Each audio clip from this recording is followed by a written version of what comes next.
All right, let's see if we can keep it going. Hey, Queen, how goes?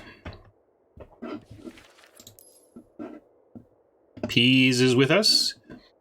Seem to see getting Verity Circle all over the place. That's the gem pick here, which we'll probably do. If I were not taking a pick for gem grind, I would probably just take the Summary Judgment out of the pack, although this is really tempting. Maybe just the Pontiff, but like Judgment will go Azorius and Orzhov, which are both great directions to head, so I love taking a powerful white card early to be able to split into those two good directions. But yeah, let's take some gems. Take some gems and listen to the bots. We have a Vampire that leaps out at me here as a strong pick. Chillbringer is another strong monocolored pick, but I probably would rather just start with the Vampire. We see a Clear the Mind, so we could also take things that lean towards that direction, but there's nothing really great for Clear the Mind here except maybe Slimebind. And there's some good two-color stuff, but there's no need to take a double-colored card here over our single-colored options. And so far, chat is... let me get to the right view. Let's get draft view. It's one benefit to having this up is it reminds me of what you all are seeing. Another Dimir draft? Not yet. Huh. Surprised that there's 0 for the Vampire. I really like this Vampire is hard to beat. And so I'm going to override. I'm taking the Vampire. I like Chili Bee, but the Vamp is one of my favorites. Still 3 uncommons. So nothing too much to learn there nothing to learn from the print runs. But Terramander is a strong card. Here's Chili coming back again saying, "Are you sure, Ryan?" We have Skewer that goes with a Rakdos-y approach.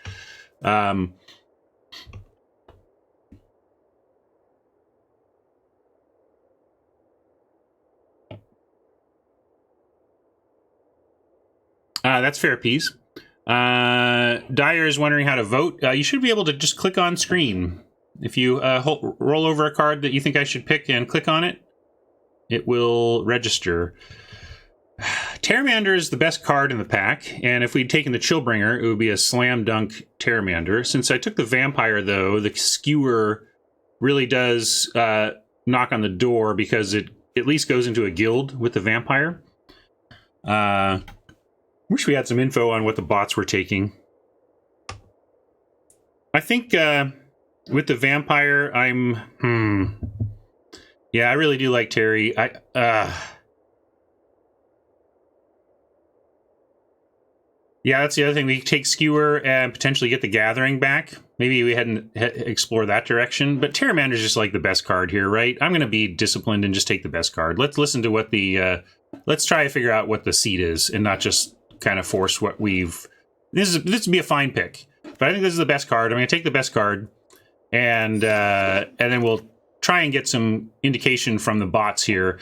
So I know that Dovin's Acuity is next to High Alert. I don't know if there's something in between these two, but I think now I'm starting to memorize these print runs myself. I think this is an Acuity.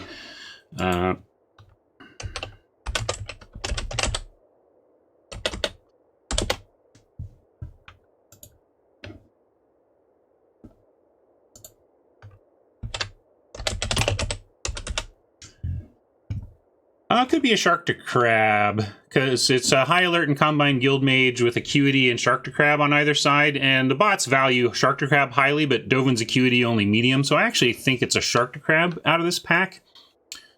So we could take a High Alert and maybe head towards that. Blade Juggler, if we'd taken the Skewer, we'd be right on the Blade Juggler and headed toward Rakdos full speed ahead. But because we have Terramander and Vindictive, and those are pulling us in two directions, we kind of need to decide whether we want to maybe try High Alert and wheel Pegasus or Courier. Probably not Courier, but we probably wheel Pegasus that goes with High Alert. So there's kind of a High Alert Pegasus sequencing here. Or we can just take the Juggler to go with the Vampire and see... Because at least the Juggler is far away from the Simic signal that we are getting from upstream. So given that, where is everybody at? I'm going to come check the votes now. Juggler? Still seeing 100% juggler, which kind of makes me feel like, is only one person voting? Or is just everybody, everybody's on juggler? Yeah, I'm with Wujo that there's no way bots picked. Okay, yeah, there's some different voting. I wasn't sure. It's so rare to see something unanimous in the voting like that. So good. And by somebody switching, we see that there's a fair number. There's at least like 6 or 7 of you voting. So it's just a strong support for the juggler here. I'm down. Let's do it. Oh, and of course, the engineer shows up, even though we saw Simic taken out of the pack. What is missing from here? Let's check again. Our engineer tells us we have Consecrate, Consume, and Regenesis. Regenesis is not a strong pick, so we can assume Consecrate, Consume is taken out of this pack, which means if we continue down this black path, we should be thinking Rakdos, or expect that, at the very least, Orzhov might be cut. I think we can take any of these, and then this or the others may wheel. Trumpeter, I like a little better than Roustabout for an early Rakdos pick because of the importance of getting that 2-powered creature, or 2-drop creature through to get your Juggler activated. So yeah, everybody's with me on that. Sorry, I just need to find my window there to see your voting. Another Juggler. We'll snap that up. But let's check the print run. Keep tabs on that. Knight of the Last Breath. Zertog Goblin and Frilled Mystic on one side of it, and Orzhov, Racketeers, and Clamor Shaman on the other. So tough to know exactly what side of that was taken, but Zertog Goblin, Frilled Mystic makes sense because we've seen some Esper, some Simic taken out of the pack. We'll take the Juggler though. Now what the bots are doing upstream from us is less important now that we're settling in here, although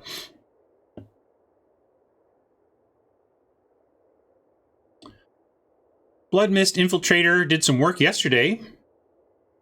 It's not great, but it's probably the pick here over the Panther, which is an Orzhov card, and I think we're more likely to... We don't have any red cards yet, but I think we're more likely to be Rakdos than Orzhov. So maybe the Blood Mist is fine here. I'll just take a Plaza. Where are you all at? Yeah, Blood Mist. Cool. Well, could have had a second high alert if we'd gone down the Azorius path. There's a lot of options here, but we're not really there anymore. Although we could still be Espery. Maybe we take... Could we ever end up playing an Acuity? Like, if we would still play this. Like, we could be a Esper control deck and take the Acuity. I think it makes more sense than the high alert, probably. Although, yeah, Trumpeter gets better with that. Some support for the Thirsting Shade, but I don't even see that card. I think we are... yeah, exactly. Amorph Smash has the line that's in my head. Speculate, opportunity cost is tiny. So I'm going to take the Acuity because the speculation cost is so low here. What we're going to take a Thirsting Shade to stay on color as opposed to keeping this door open. Let's keep this door open. Well, you think high alert with the creatures? No, I don't think we're speculating on a high alert. This is a non-bow. Helps this. Doesn't do anything to this. Helps that a little bit. Makes these worse. Like, it's just not really doing anything with what we're doing. Hey, Zach.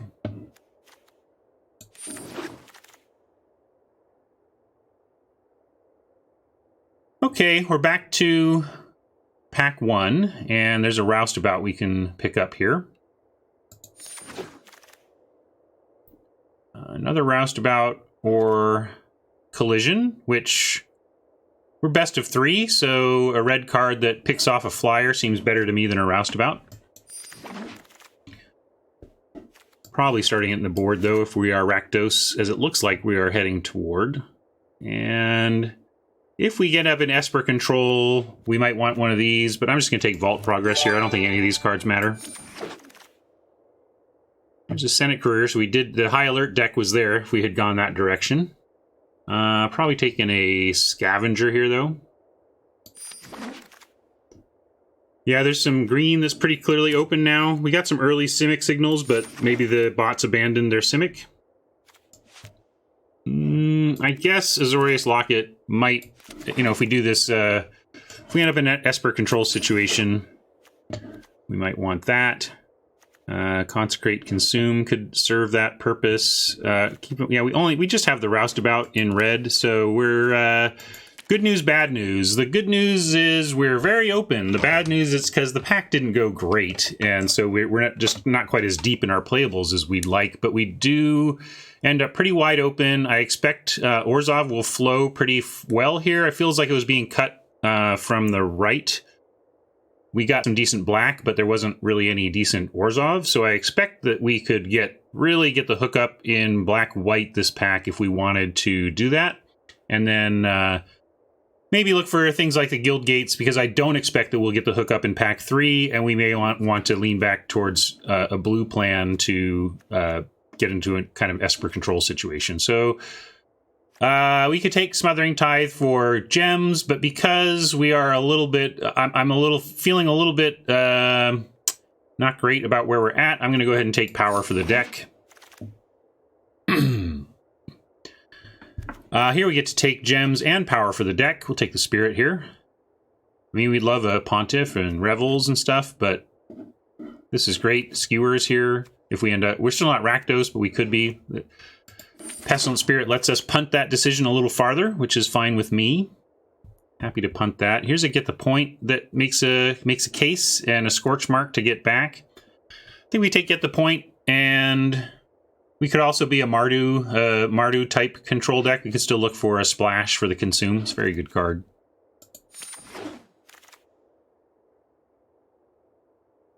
Revels. Clear the Stage. I have not really played this much. It's been pretty underwhelming, but it might be the pick here. Revels is the better card, but I think it'll wheel. We can wheel Revels. So I'm going to take the removal spell on the belief that we can wheel and or find a couple of copies of Revels before the end of the draft. And even though this isn't great removal, we could be in a spot where we just want any kind of removal that we can find.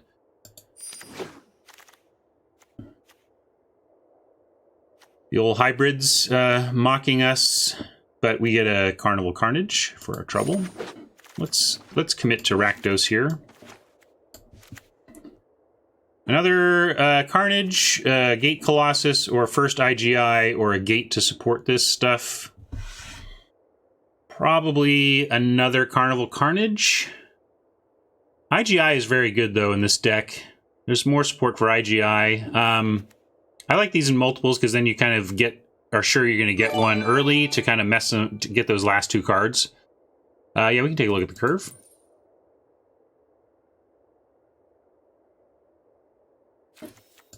This goes here, realistically. These, we hope, go here. And this, if we play it, goes here, but isn't really castable there on a splash.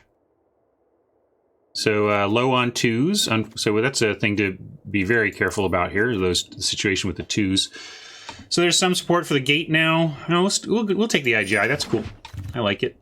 Fireblade Artist. Here's a Revels. This is the kind of Revels I was expecting to be able to pick up, but we're not going to take it over the Fireblade Artist. And IGI number 2 over Scorchmark number 1. We might pick up another IGI, but let's get a second one now. They're very good in multiples in this kind of deck.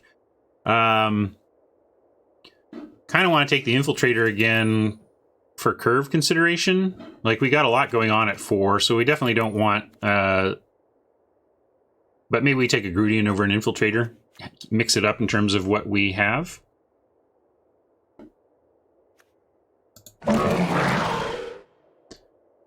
Trumpeter, these look pretty in gold, but Trumpeter is what we want given our lack of twos here. Here's a Gathering we could consider, but we may want to take an Expose, actually. If we end up finding the lands to splash white, we'll be happy to have an Expose in the board. Deface is a fine board card. claws for the vault progress. Hey, look, we got both of it. We got them both. Wow, that's okay. Thanks, bots. Unbreakable Formation for gems, Blade Juggler for power. Light up the stage is fine, but not amazing. This is at its best here, at a fairly low curve, but even we have, you know, 5 mana stuff. So, not that Blade Juggler is, but clear the stage and get the point. So, let's just, I kind of want the gems. And actually, this is a good splash as well. But let's get our juggle on. Too good. Ooh, Skewer or Hackrow. I'm going to take Skewer. Hackerbat's great, but it's not really a 2-drop, not realistically. It's a 2-drop maybe in Constructed, but not here. So let's take removal. Another Trumpeter fits the bill. We still don't have any lands to splash white yet, so we could be safe and take a Grudian or a Drill Bit to just support what we're doing. You know, Trumpeter attacking, Drill Bitting your best card, and then another 2 is not a bad play. Grudian probably wheels. Actually, the Drill Bit probably wheels. That's the thing. I think in this pack, we probably get Grudian and Drill Bit back. So if there's any interest in a final payment, looks like somebody's interested in Slimebind. I don't think we're in Slimebind territory, but we still could be in final payment territory. And one thing with final payment is that you can use IGI to sack it if you need to. That's a fun combo to have available, or at least a thing to be aware of. I think the opportunity cost is low enough to take the final payment here. We're going to watch us wheel the Drill Bit, or if we don't, I don't really care. It's fine, but it's not a big deal. Yeah, don't correct for Deckmaster. If you're voting for Grudian, just click on the Grudian and ignore the rollover. So I'm gonna take final payment. I think its opportunity cost is worth it here. We still need some help to cast either of these two, but if we find it before the end here, we'll be happy we did. A third IGI? Question mark. If we had the splash stuff already, I'd take the Thrall, but since we are still not even sure we're playing these, we'll take the solid playable. Here is a chance, and yes, I like taking this here. Get another one of those, and then we're in. Or this helps too.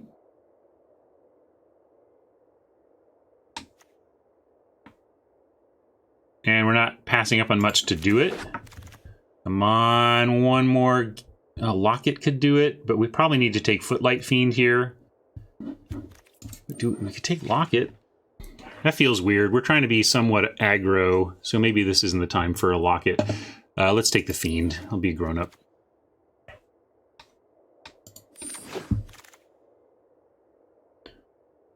Act of Treason, not bad, actually out of the board, but Collision is even better out of the board. Let's get our flyer game on point.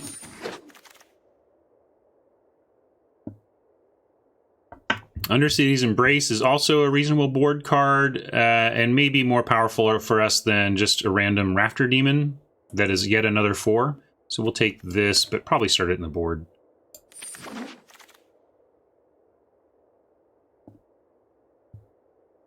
Yeah, we're never playing the Panther, so I'm going to take Vault Progress.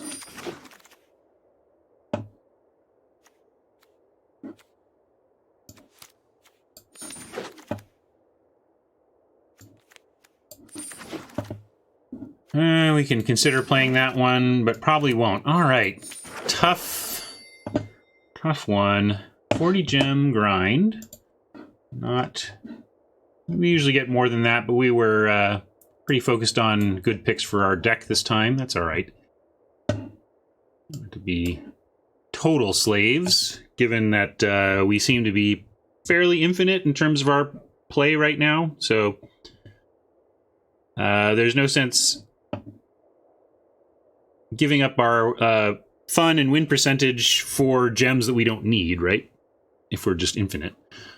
But I don't know that we are yet. I think we've just also been on a pretty hot streak that has pumped up our resources. A cold streak could drain us pretty quickly as well. So no cockiness here. we are going to... Sorry, I'm looking at my spreadsheet where I'm going to add this latest.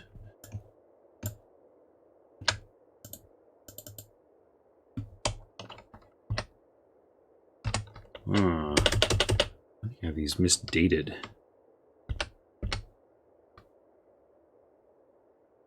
That's funny.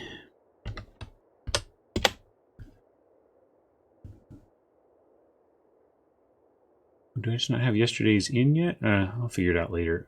All right, I just want to make sure I got my gem grind noted before I forgot, and I've done that. Let's build a deck.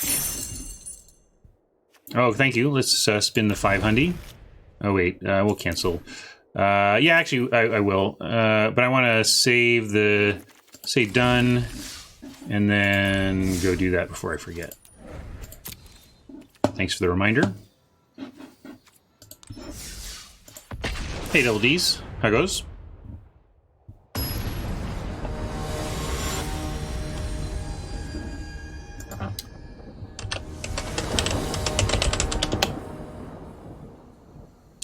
Hey, Jeebus. There is the link to the spreadsheet. Glad you're hanging out with us. Glad you found the stream. Oh, no! I started without... we're playing a 42-card deck. We're going to make the best of it here.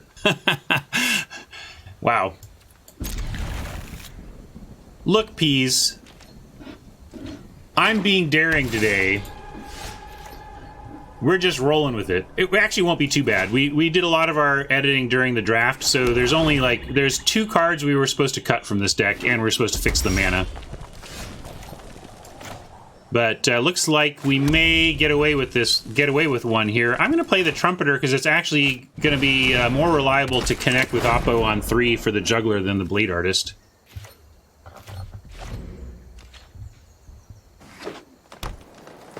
I'm less concerned about the 42 cards than I am about the completely unlooked at mana, right? Like when you when you leave it to the bot, to the algorithm to define your mana, that's where I get worried. But looks like we're okay. Like we have our colors, so this mistake will be a freebie, I hope. At the very least, we'll be competitive and play a real game here. And with Double Carnage, their hand is in serious trouble.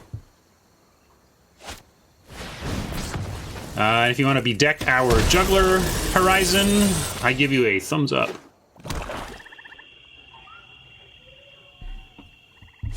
It's funny, I was trying to make sure I didn't forget to to spin the quest, and instead I forgot to, build the deck. Shut up. Magic is hard, including streaming it. We can send in the Trumpeter.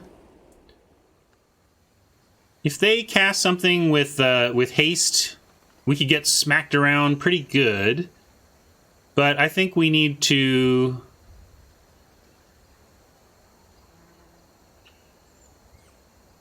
Like, next turn they probably draw a card and play one spell. We should just Carnage here.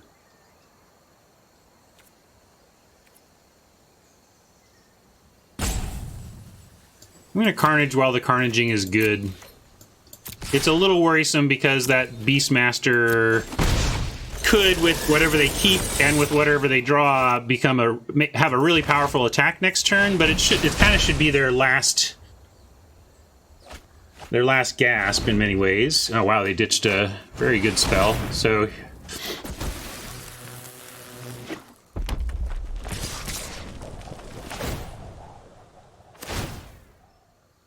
that's a nice combo. Like I said, was a little worried about that, but now we can stay back and we won't be in serious trouble. Actually, what we can do, since they're out of cards, we're going to attack with a Trumpeter and drop Juggler and Footlight Fiend, and both of those threaten to trade with both of the Beastmasters since they give no toughness. And then we should be stable unless they draw something awesome.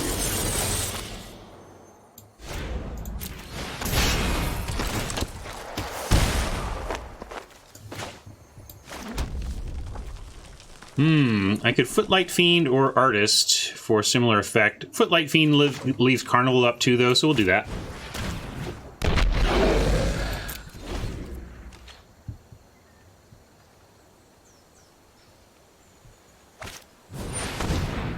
Something, drawing something awesome?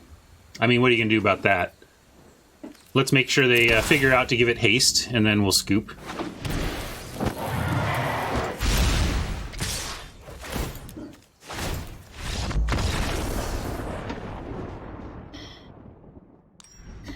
I mean, that's magic. Like, you maybe you could argue for a different line on the than I took there, but I mean, they untapped and drew a mythic dragon. So this seems like a good opponent for the Embrace. I did not see an exposed target, but they probably have rhythm. I'm not going to bring it in until we see it, though. Also, let's get to this view. And what don't we like? Could cut the Rafter Demon. Let's check our numbers too. 14, 11. Probably, let's get rid of all these planes. We'll keep... Maybe just cut the white splash entirely. 6, 13, 14, 15, 17.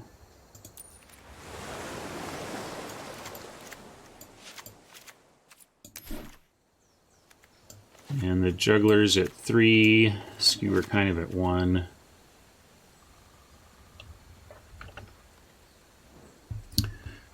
Do you think... I think I'm going to go with this. Try to be streamlined on the play. And we'll consider options again on the draw. Yeah, Rafter Demon could trade for something, I suppose, but 4 is a little heavy. Maybe it's... I guess we can put in Demon for that for this because they're not using like enchantment-based removal here. So let's try this.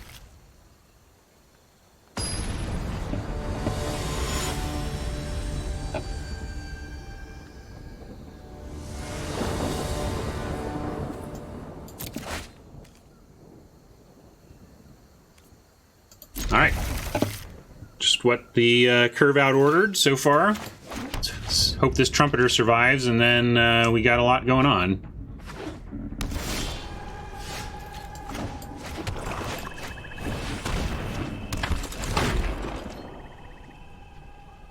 True.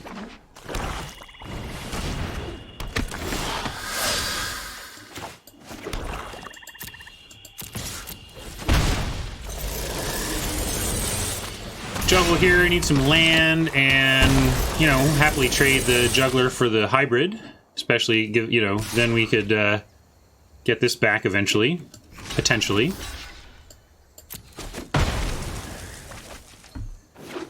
Maybe we should just be aggro Rakdos and I shouldn't be trading there, but I think that's fine. And now we get Juggler and pick off the Pestilent Spirit.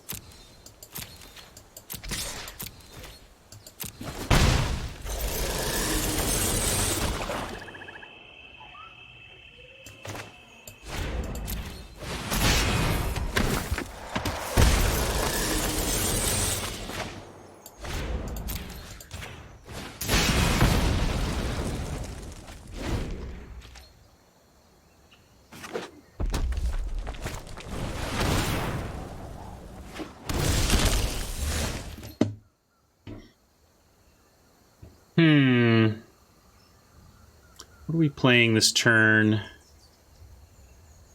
I think we try to Carnage them next turn, which leaves 4 mana to spend this turn. I guess just the Roustabout, or... Yeah, we can play Roustabout with Carnival up. And with Roustabout, I'm going to risk it and attack with both.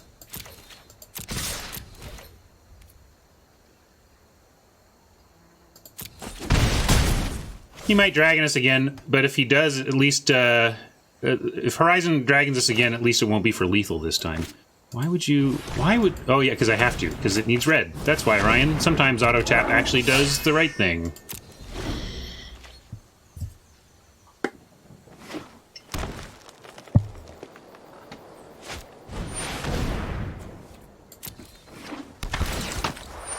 Better than a dragon.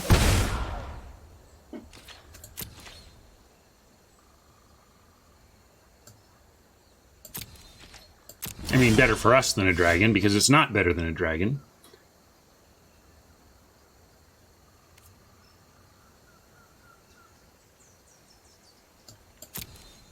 I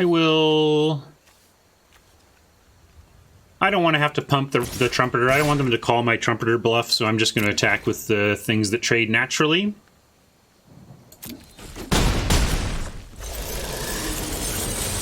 And still going to juggle here over Carnage and look for land. Find one, we get a trumpeter. No such luck.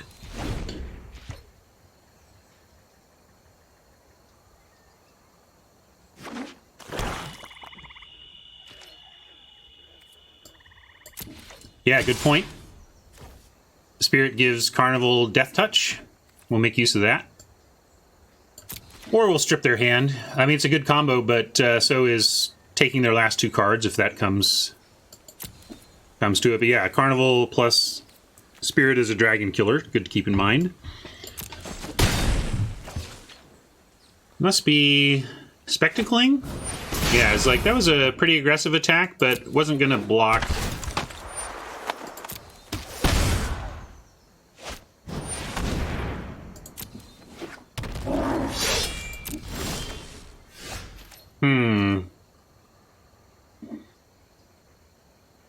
We do have Spirit Carnival right now, so we could get rid of the Beastmaster and then attack with everything, and they'd kind of be compelled to trade. I think I'm going to do that. It's a dragon killer, but I want to be an opponent killer if we can, so I'm going to apply max pressure.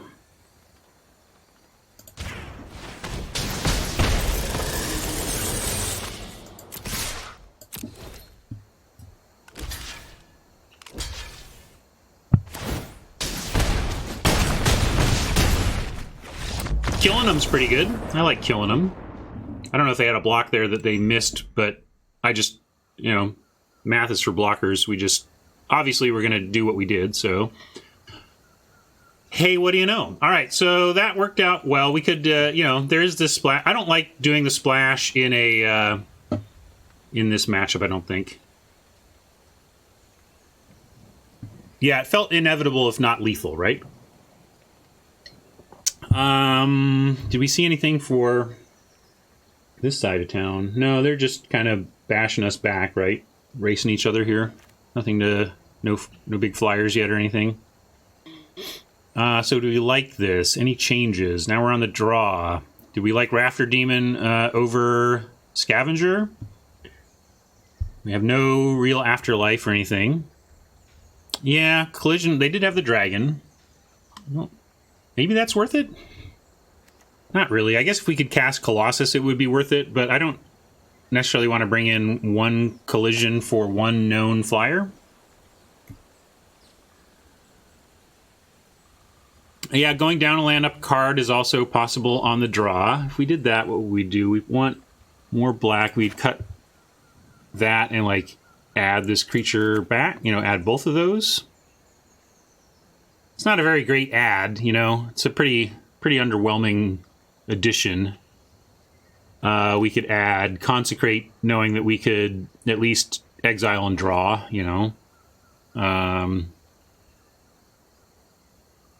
But I think trying 16 is an interesting idea. Let's do it.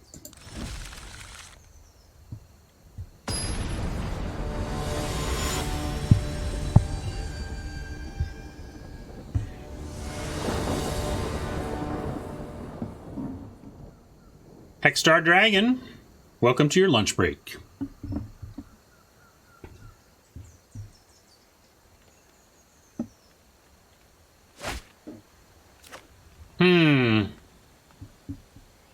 I do not love this, but I'm going to keep it. It sets up for the possible thing that I hate, which is IGI into an empty board, but we have a nice mix of land and spells, both our colors, and some powerful effects, so I'm keeping. This is a nice dragon killer as well, but yeah, would love a 2-drop on the top. Come out. No, me, not you.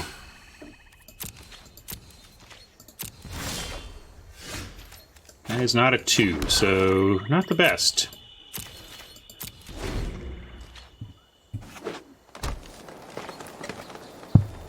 Speculative Keep is not looking great, and if they drop something like that Spirit here, it's going to look extra not great. Or Juggler, same thing. 3 power is the problem. It's probably even worse than the Spirit because they draw a card off it.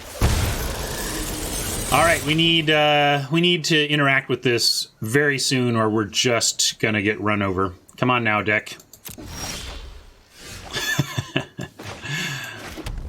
Sometimes you're the windshield. Sometimes you're the bug.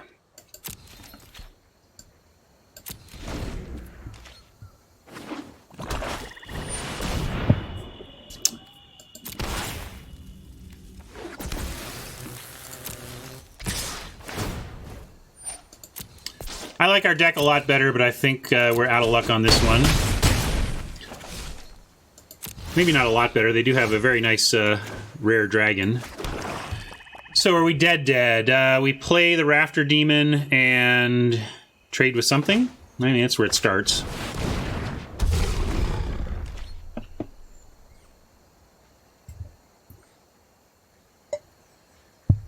If they kill this, we are so dead. If they don't, I guess we have to take out the Beastmaster and go to 3?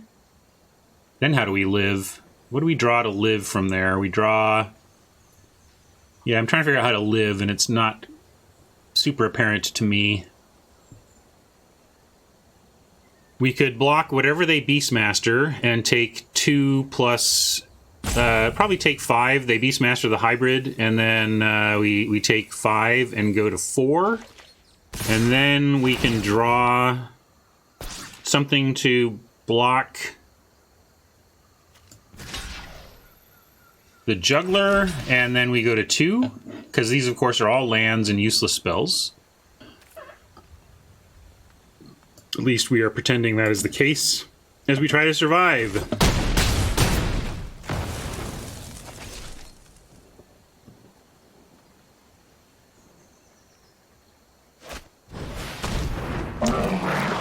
Was everybody on board with that keep? Maybe it was so slow against kind of this aggro Jund that I shouldn't have kept, but felt like there was so many strong cards in it. I think we're just doomed now. Yeah, because we can take out one of these, and then the other 2 kill, and nothing to be done. Yeah. These are the IGI stories to remember. Bummer. We were tearing it up yesterday. Oh, I didn't update my record. As you can see, we were tearing it up yesterday, but I get to just change this 4 to a 0 to represent today's activities thus far. Let's go fix our deck. Thank you. All right. So for reals, are we white splashing or not? I think the deck played okay without the splash. I'm inclined to just be more streamlined. So that's kind of where we were.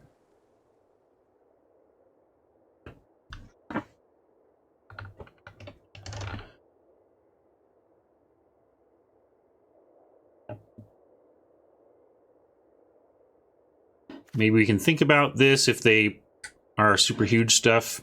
I think I want to try this. Oh, we never named the deck.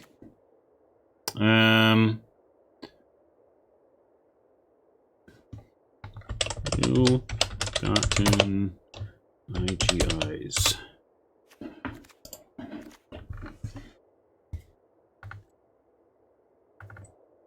You want a 9/7? Yeah, you're right. Let's do 9/7.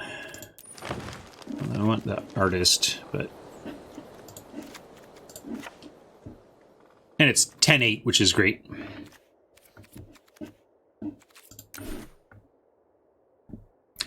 Well, if we don't play 3, then we're talking about adding an Undercity's Embrace main, or a Collision main, or we bring back the White Splash. So that's where I'm at with it. Like, we drew 3 there. That's unusual. You know, generally having 2 IGI is fine, and you're very unlikely to end up with all 3 of your IGIs through, you know, the third of your deck or whatever that you see through the course of a game of Limited. So I'm going to risk it.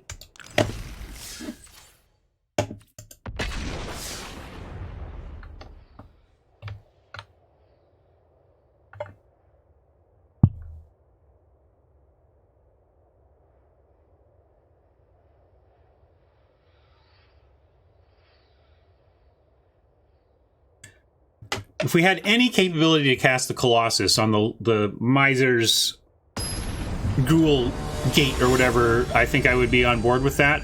But I'm uncomfortable in best 2 of 3 just main decking Kill a Flyer.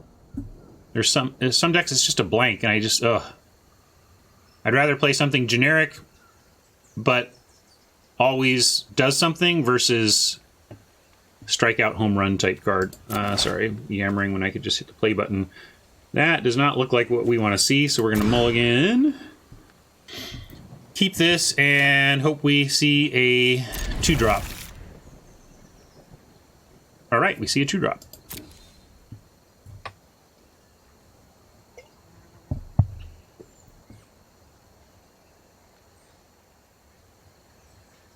It also somewhat depends on your removal suite. Like, if we had ended up with no removal, then I would run a collision, because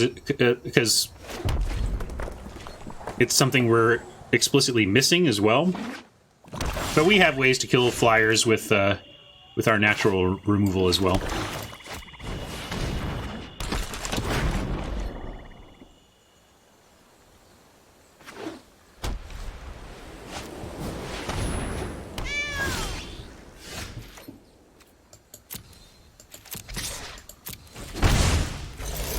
We'll get a Juggler. I'll trade it with a Kitty.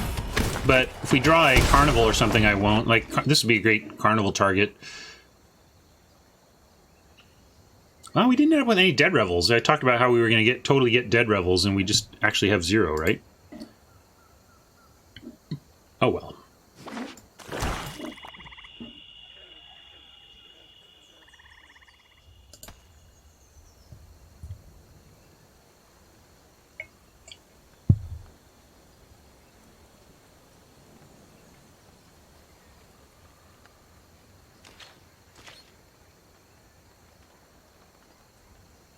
So my buddy Adam ran a year-long draft league in which we drafted once a month at his house and bought in for $100 each, and it was, you know, a cash prize for who had the best record by the end of the year.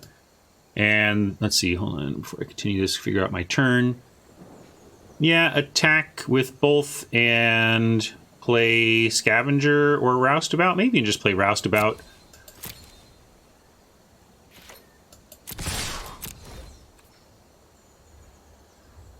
And I started off really hot in the draft league. And so you count 9 of your 12. You take your best 9 performances and add that up to be your total. And what that does is also allow people, it's like, I can't make it this month. It's all right. You have a score to drop anyway, so this is just one of your drop scores. But I started off red hot in the league, and it was total tortoise in the hare type deal, because I pulled out. I went 3-0 in, like, I think 3 of the first 5 events and 2-1. Anyway, I was just crushing it.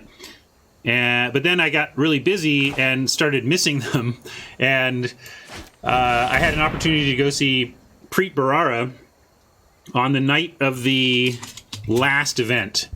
And I had already committed to it, actually, so it wasn't even like a choice. It was like I had committed to go see someone speak.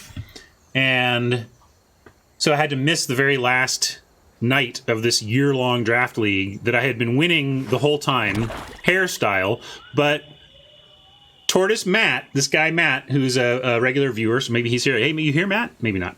Matt, who showed up every time, solid player, good player, 2-1ing, winning here and there, total Tortoise, just steady, coming up from behind. Such that on this last night that I missed, it was set up such that the last night was, well, if Ryan doesn't show up and Matt goes 3-0, Matt will pass Ryan and actually win the whole shebang. And I didn't show up. And Matt went 2-0, and the match 3, round 3, went to 3 games and nearly time, and Matt barely lost. So the hare managed to sleep at the finish line and stick his head across it, but boy, it was close. Let's see now. Let's start with an attack. I'm just trying to figure out if we are sacrificing a creature to that scavenger to make it bigger and get a scry on. I did not go with Marsh. I went with my lovely wife and my sister and her husband.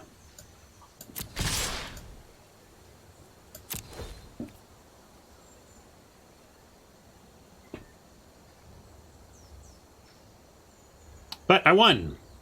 I won the draft league. Pocketed about $580 for my trouble. We'll call that a stream donation.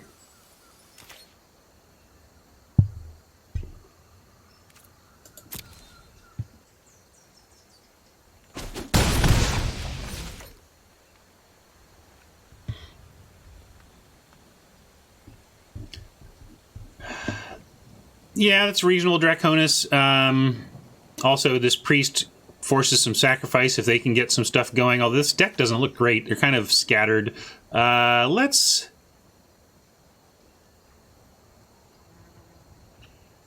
It's still bigger than what they've got going, so I'm just going to play it with no sack.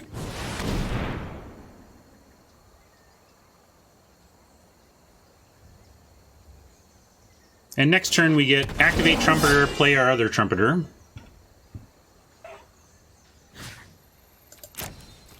So we're playing a Hill Giant, but this was going to be a land, so data point, you know, we at the last minute took out land number 17 and brought in Scavenger, and I'm sure glad we have a creature here instead of another mountain.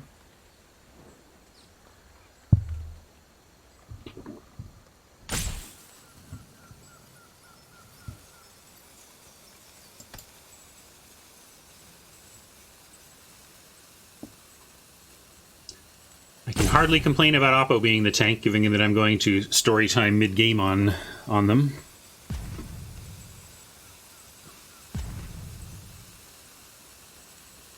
Maybe after this match we can talk some War of the Spark and talk implications of uncommon planeswalkers and a planeswalker in every pack.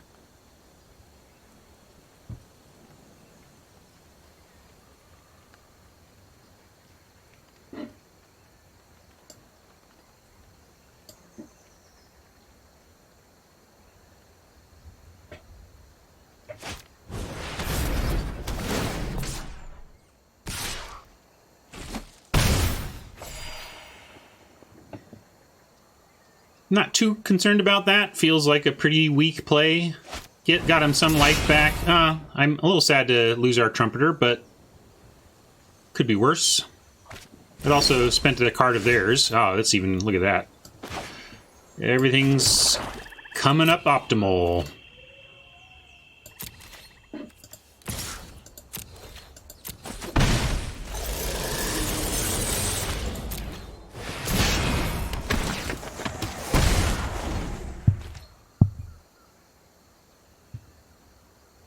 Hey, Valhallas. Greetings to you.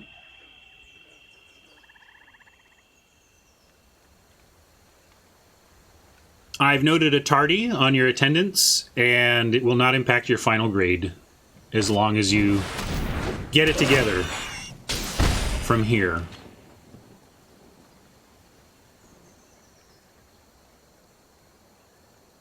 Actually, Sentinel's mark on the priest is proving quite annoying with our mini army of 3/2s here. We do have a Trumpeter attack. I didn't know the name Zulu Games, but I did hear that an East Side, or you know, that a regional or a store in the region had a bunch of stuff stolen. People are terrible. People are desperate and lazy, and or lazy. I have a lot more forgiveness for the desperate variety, but a lot of criminals are just lazy.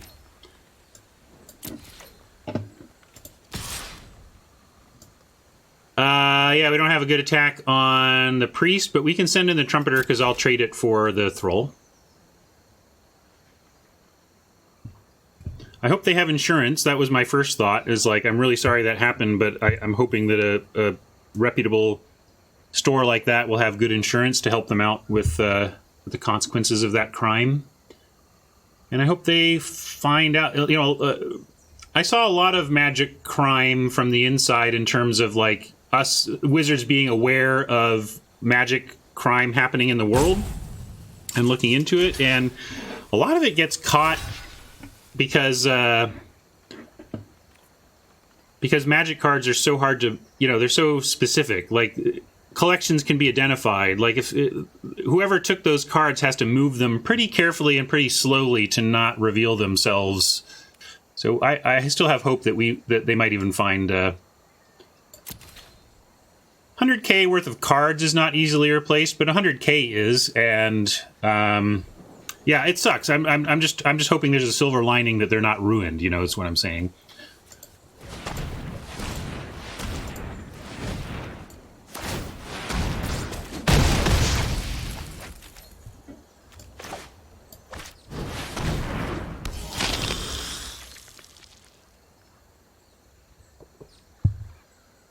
Yeah, we have Blade Juggler. We don't have any Dead Revels, so we're not doing a ton of card drawing here. And we're not doing, you know, I guess we have, the thing to want the mana for is like our 3 ill-gotten inheritances that we want to activate.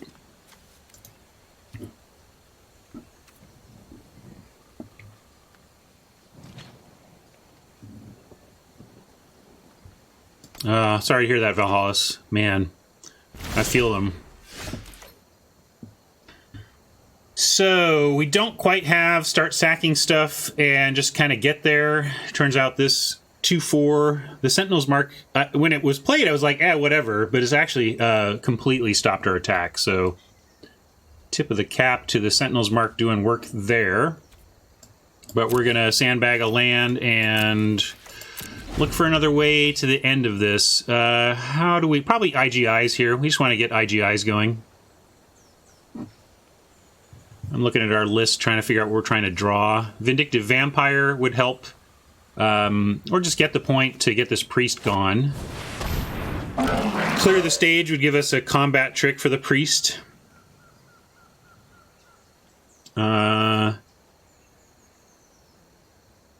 Carnival would allow us to 2-for-1 ourselves into the priest if we thought it was that important. Although it would be effectively a 2-for-2 because the Sentinel is a real card. A lot of things we could draw to change this situation. We'll see if we find any of it.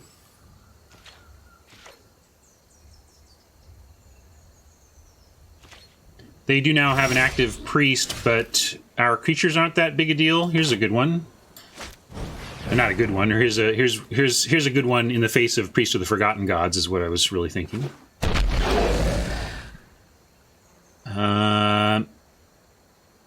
Now we send in the Infiltrator and we could do 4. It's still not worth sending in the crew here.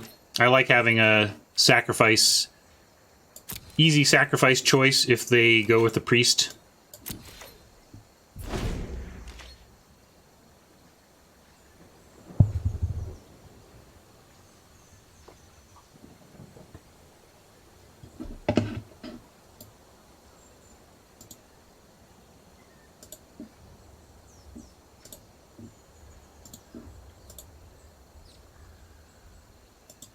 What you think, Oppo?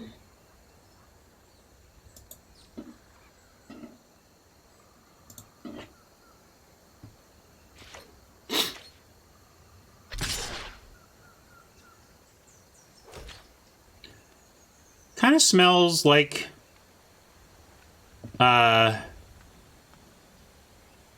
attempt to spectacle, maybe?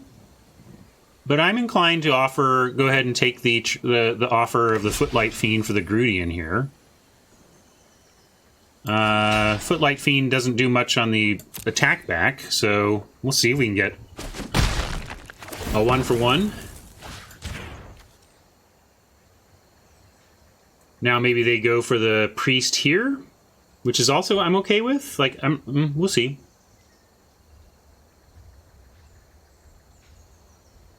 Maybe that's what they were going for. I can see some logic to that, but it kind of opens us up for a big attack next turn. Because Priest will have to tap, right? If they want to do this here.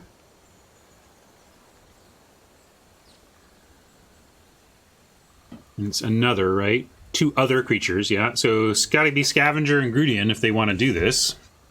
And then we would lose, like, our Juggler.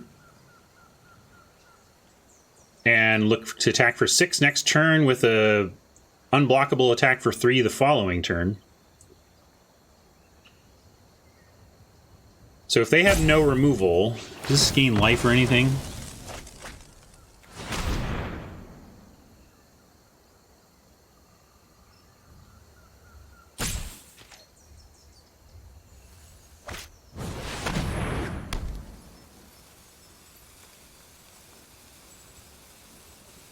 Did they not make me sack? I think they misclicked. Right? Wasn't I supposed to lose one of my creatures?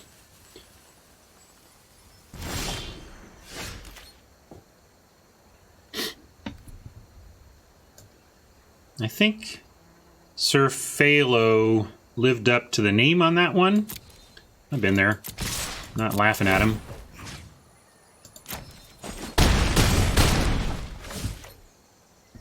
Yeah, but like, they sacrificed 2 other creatures and had the ability any number of target players each lose 2 life and sacrifice a creature. And then we did not lose life or sacrifice a creature. So it's like they chose a number of players equal to 0.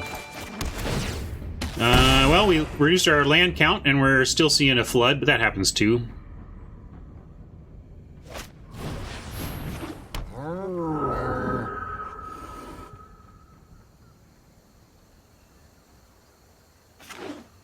No, they didn't select themselves because then they would have had to have sacked their own priest. They just chose 0 players.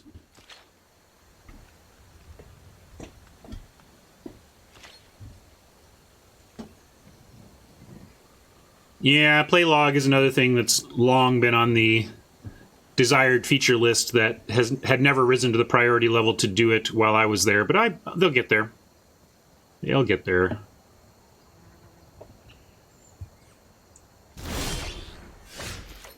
All right, I think that just does it, right? Vampire off the top.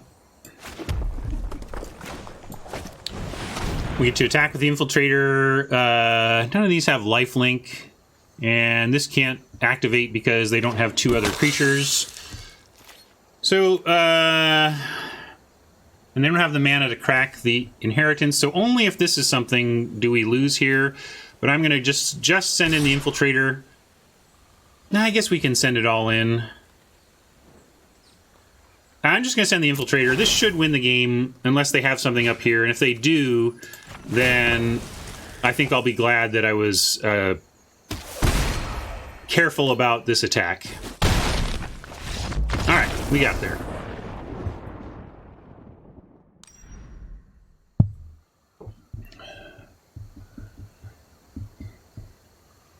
Weirdo Orzhov. Weirdo Orzhov.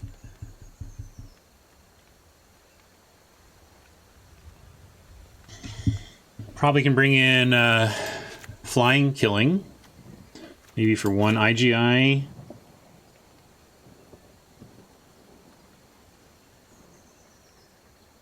don't know if I want to bring in 2 quite yet. Yeah. 17 isn't necessarily incorrect. Oh, we were at... did we... 9... Oh, we are at 17. Okay, I thought we were at 16. Obviously. I guess... Oh, we put it to 16, but then it reset. Right.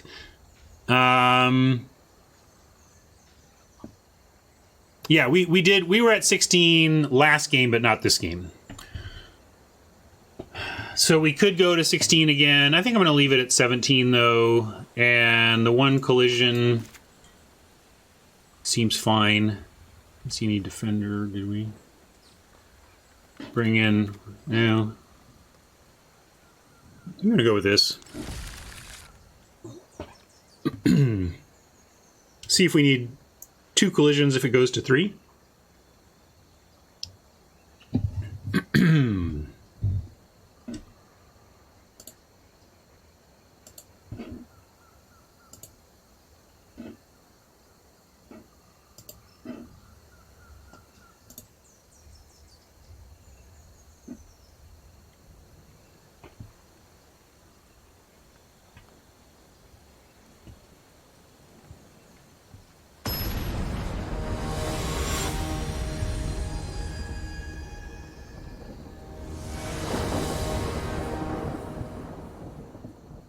Sorry, catching up on an email here. And making for some boring TV while I do.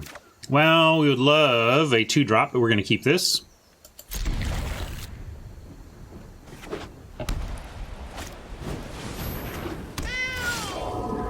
Hey, look, a 2-drop. Maybe they'll attack. Although I don't think our 2-drop is necessarily going to get through for triggering the juggler. I'm still happy to get one. And maybe they have nothing this turn. That would be nice too. Well, it looks like they got something. No. Maybe, I'm trying to think what they'd have. There was a pause there that suggests they have something, but then they didn't play it, and they have a tapped Panther, so that makes me think they have the Judgment card. I guess we'll find out, because they'll probably kill the artist if they do. Could be Blade Brand too. Yeah. Oh, maybe it's just activation. Sorry, they have Twilight Panther activation, so there's nothing to read here. Move along, move along.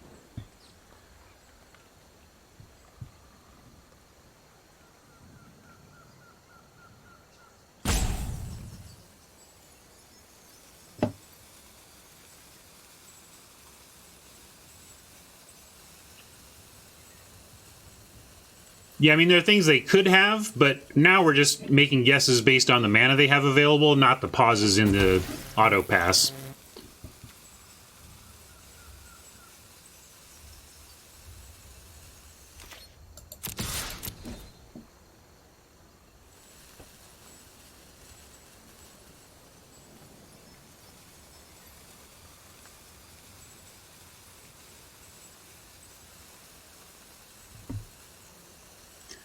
Again, unlikely that this artist is going to connect to turn on the juggler. Can it sack itself, though? It's another creature, right? No, sacrifice a creature. Might be worth, depending on the scene, sending the artist at their head to get the juggler down and draw a card. Because if not, like right now we have nothing to do of meaning next turn. And if it stays that way, we could just also trade the artist for the Panther and not worry about it this turn. But I think I'm going to do it. Because the juggler replaces itself, I am going to do it.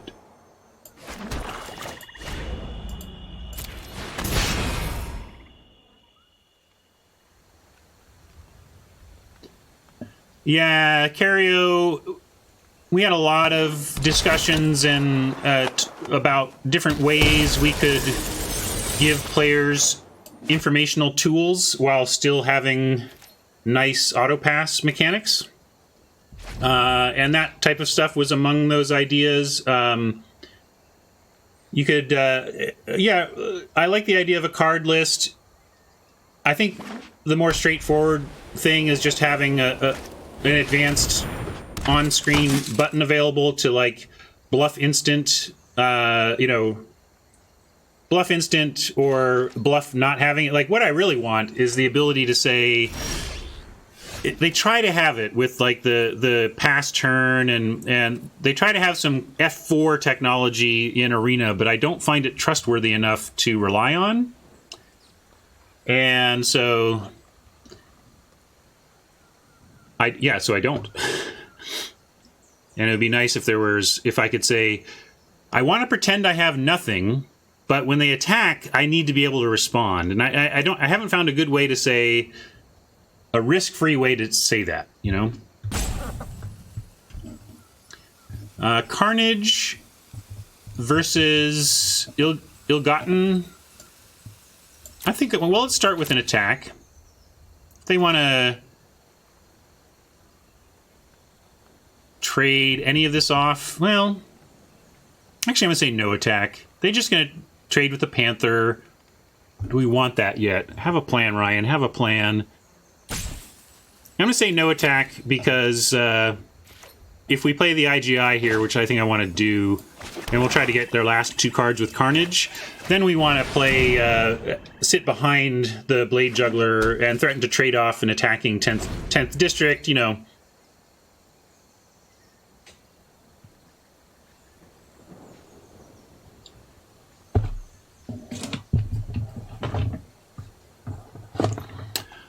I did isolate my 2 soapboxes. Oh, did I rant yesterday? I don't think I ranted yesterday.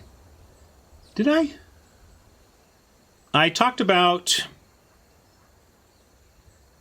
Mythic Invitational coverage and uncommon, rare power level at uncommon on Monday, and I isolated both of those and put them in my videos. So if you go to my stream page and click on the videos tab, there's a category for soapboxes, stories, and stuff, and you'll be able to see those soapboxings there if you'd like.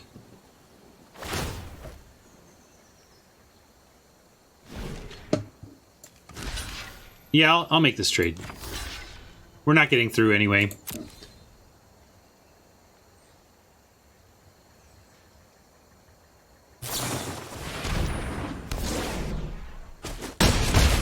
I will try to make a trade. Instead, I will face the mark. So, I wish this were a little bigger.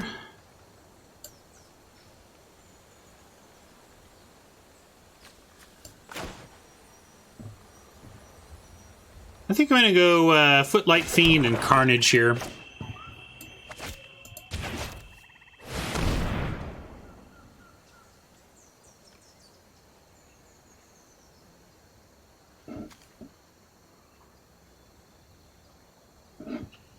Yeah, we couldn't be sure, and I think, I mean, if I was 100% they had Sentinel's Mark, then I'd probably take a different line, but I don't think it was correct to play that today. Yeah, we're going to talk about the implications of a Planeswalker heavy format at some time today, Dionysus, so you haven't missed that.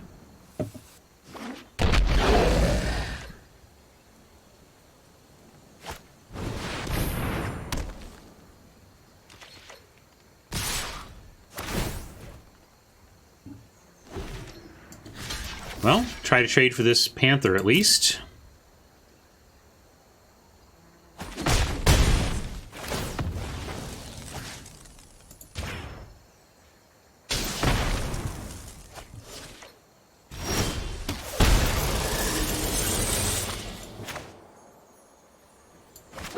I'll go ahead and Spectacle. We could do non-Spectacle Trumpeter and actually have a block on the Veteran, but we're not under huge life total pressure, and we get the last card that they kept in their hand here with the Spectacle, so let's do that. This is the first time ever that I have cast a Rafter Demon in this format. Well, maybe I've cast a Rafter Demon before, but certainly I don't think so. I think that's my first Rafter Demon. Certainly my first Spectacled one. Well, tough choice. So now we have a good trade. We're going to go ahead and play this, and stay back. And now they don't have really an attack. And if we can find more things to hold back this Veteran, then we do have an attack with the Trumpeter.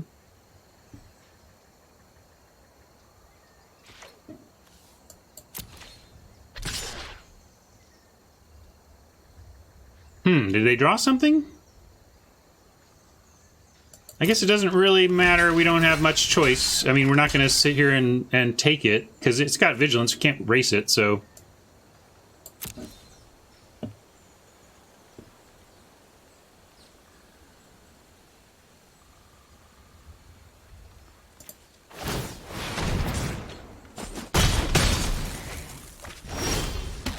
Wow, that's great for us.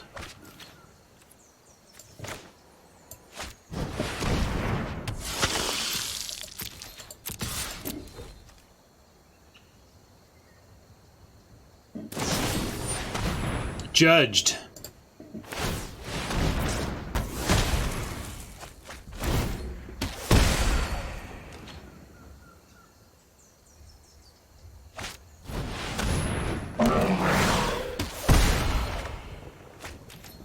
Well,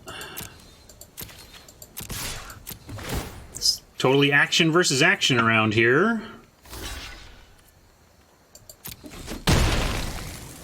How about Oppo catches up on land over the next couple turns?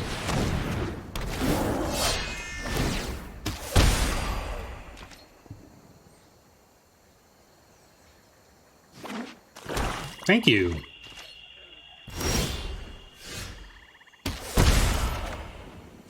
Nice. I'll do this now in case there's anything of pre-combat relevance. I can't think of anything, but Oppo has no cards, so there's no risk.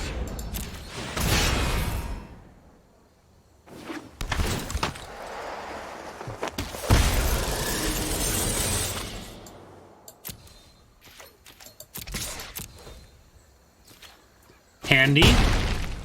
This should kind of be it, right? Like, I don't want this discarded if they come up with something to discard, but mostly we should win next turn. 7, 6, 5, 4. Yeah, let's just do it a couple different ways here, right? Let's just do it this way.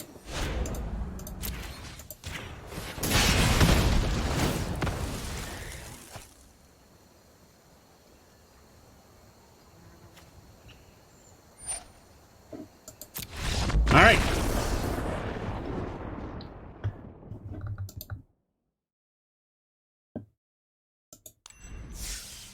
Maybe Sir Falio was 0 and 0, and they just matched us up with them. But they were kind of looked like an 0-1 deck, if you ask me. So 1 to the good. Now let's see if we can claim some gems out of this thing, huh? Actually, though, I think I'm going to might take a little break here and get a beverage refresh. What have I got for musical entertainment selected for you?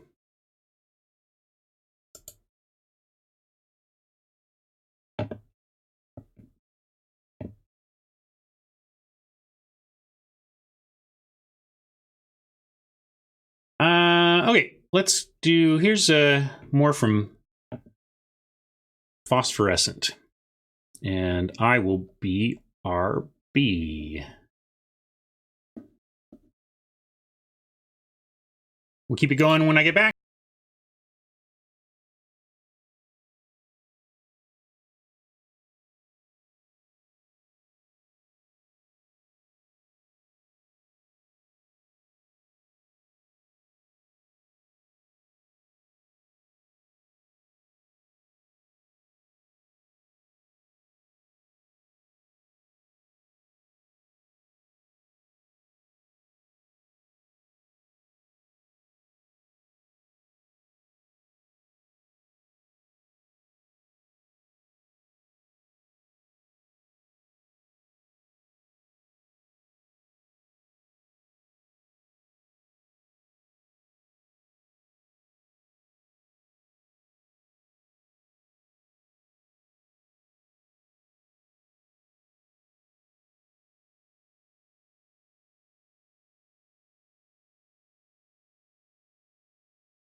I am back. Just in time. Thought I had more time on that song. But we are here. Thank you so much for hanging out today. I just noticed we have a larger viewer crowd than normal. Maybe one of the regular streamers is not streaming today or something, and I've gained some audience because of that. For those of you who are not usually hanging with me at this time of day, watching this stream, thanks for finding me today. Really appreciate that. If you're enjoying your time here, I would love a follow so you get notified when I stream in the future. And a reminder for those of you who are here pretty regularly that I really could use all the word of mouth you can help with. If you're not, especially if you're not in a position right now to help me with donations, that's totally cool. But something you can do to help your favorite streamers when you can't help them with your wallet is to make sure you're talking about them, let people know that you're enjoying somebody's stream, and really help streamers with the word of mouth. So, hey, Rob. Robert is here. Glad to have Robert. Glad for all those Team Emmy updates, Rob. So good to hear successes on that front.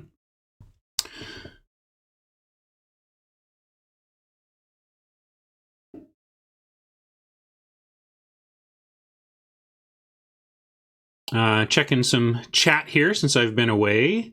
Also letting I was going to talk about some things, but since I was just playing music, like what'll happen is like the song I just played will auto mute sometimes, and then there'll be this tail end of auto muting, such that if I soapbox too early after playing a song, it might be completely muted in my VODs. So, in fact, maybe what I'll do is because of that, play a match here, and then we'll get to some soapboxing after the next match. Okay.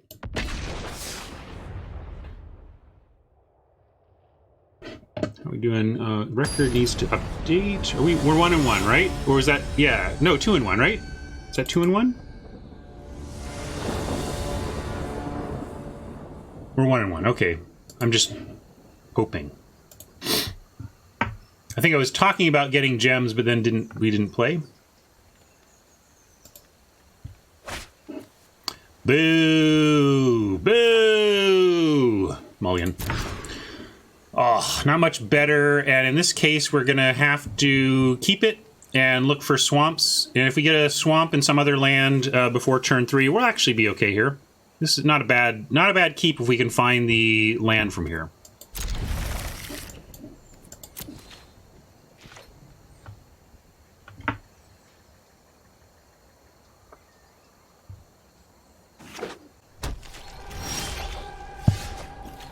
Sweet. I'll go ahead and start with that. Just need two more lands in the next 3 draws, and this hand is actually fine. Fine to good. Up against a gate deck. It looks like anyway. All right. Even found a better 2. Not land, but I'll take a... Well, we said better 2. I think the artist is likely to make it through next turn against what a gate deck is going to do on 3. But maybe not. You know, I really, if we find the 3rd land, we really want to juggle. Oh boy, do we want to juggle. So let's play something with Menace that has a really strong shot. Between 3 toughness and Menace, it is the highest chance of us connecting for a Blade Juggler in the case of a basic land on top here.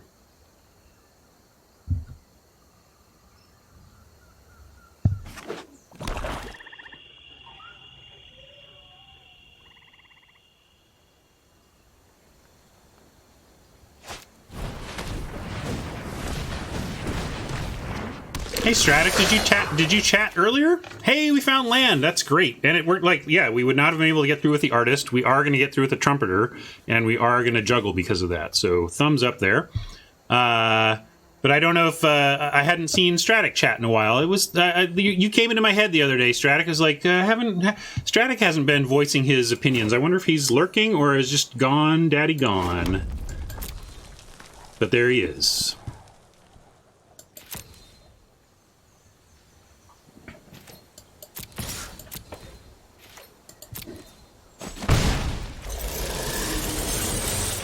All right.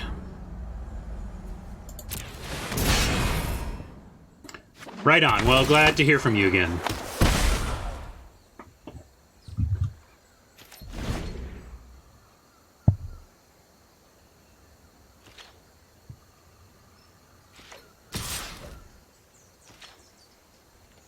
We're kind of trying to be the aggro deck, but we're also trying. We're underlanded and trying to stabilize. So I'm gonna take the trade offered here.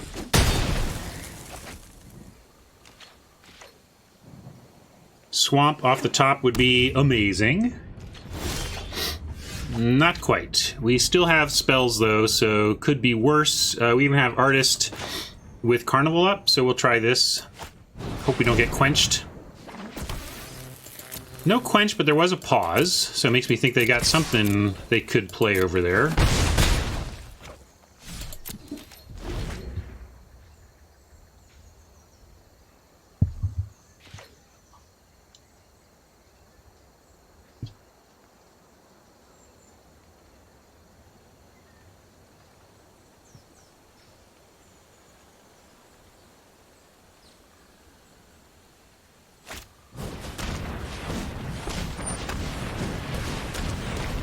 Yeah, that's strong. I wonder why they... Did they manually tap that? I wonder why they did. Magic Online is now up. Downtime is over, folks. Let's get off this platform. No, I think we'll stay here. We're going to stay here. We're going to find some land and maybe we can, that Arynx can get the point.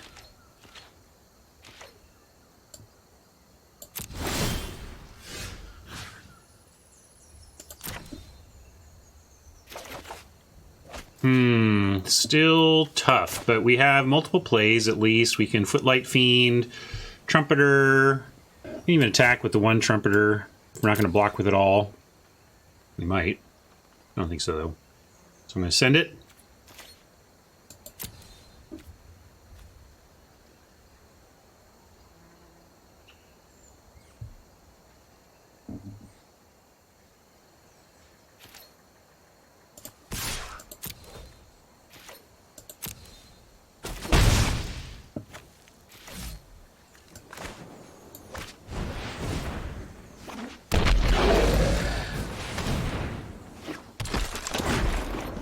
Yes, MTG bot, we get it.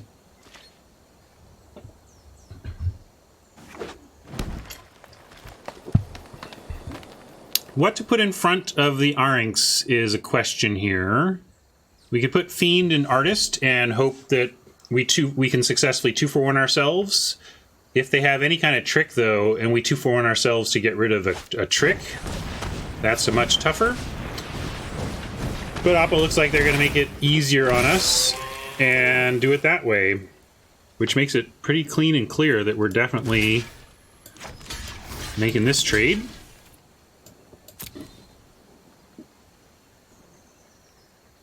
Oh, I guess that maybe was dumb because they can put it all on the Artist. I still think we had to try. Maybe I was just supposed to put all three of them on. Yeah, that was my mistake there. They can just take out the Artist here. So I should have put all three on. Dumb mistake.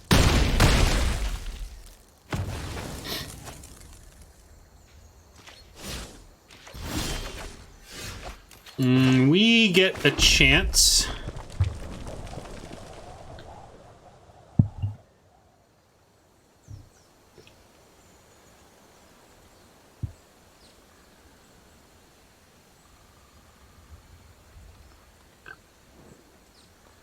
I don't think we have time for IGI, and we're not going to Carnage here, so we Trumpet and then reconsider our blocking options with all this stuff.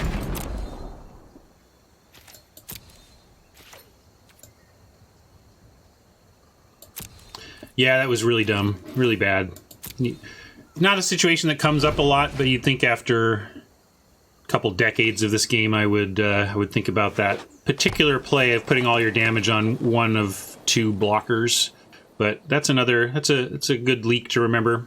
I make that mistake more often than I should. Try to work on that one.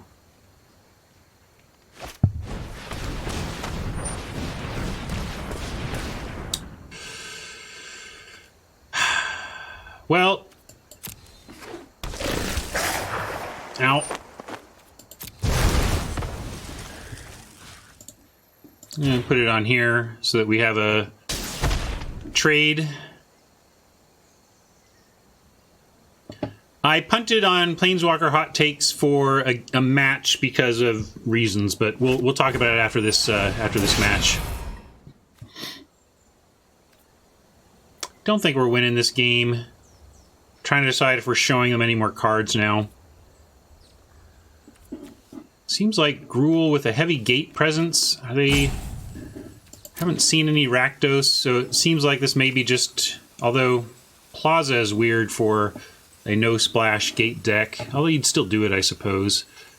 Yeah, that's going to happen.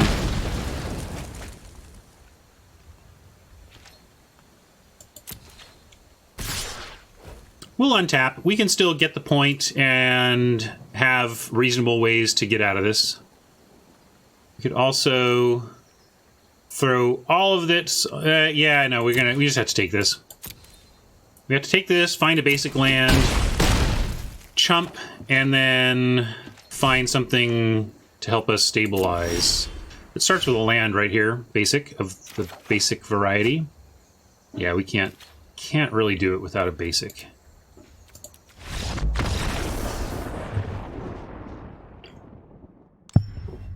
I don't know. That deck looked like a jumble of stuff. It could just be that it was the stuff they had. I mean, they looked heavily Gruul. If they're just splashing the Blade Brand for that combo, that's a little weird. Not impossible, but I'm not going to bank on that.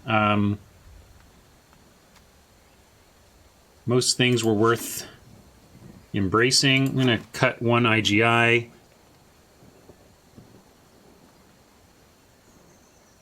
We could look to splash white since the consume would be very good against Oppo, but I'm not eager to do that. I think we're better off being a streamlined two-color to the best of our ability. And I don't see any other change to make there in that case. Do this. Come on, I want 800 gems at least. Let's get the 800. Feels so good to snag the 2-win gems.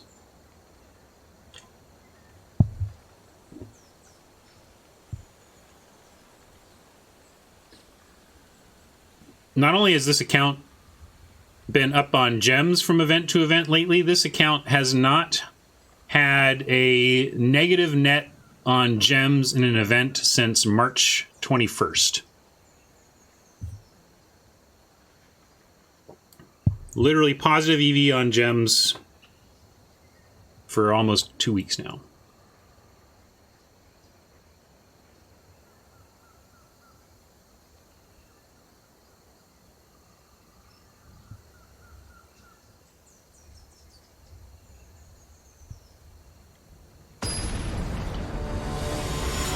Well, we are down a game, facing no gems if we lose. So, or gem loss. Like, we need to win twice to not face a gem loss on this one. So, well, we'll try. We're infinite-ish. Again, as I said at the start of the show, Oni, like, infinite on Arena is about your drafts per day. Like, if we drafted non-stop, we would run out of... I think we would run out of resources, but if we drafted a pace where the gem and gold grind cover our losses, then that's where you're infinite, and how much are you drafting at that level of infinity is the question.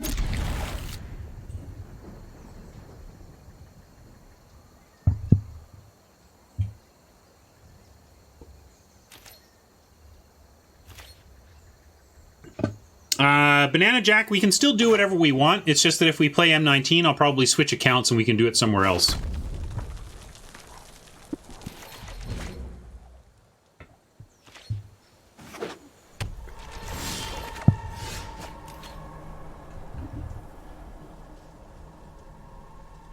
Yeah, 1 to 4 times is a little much. Like, if you want to draft once a day, if you're at 60% win rate and you want to draft once a day, you're infinite. If you have a worse win rate or a desire to draft significantly more than that, then you might not be.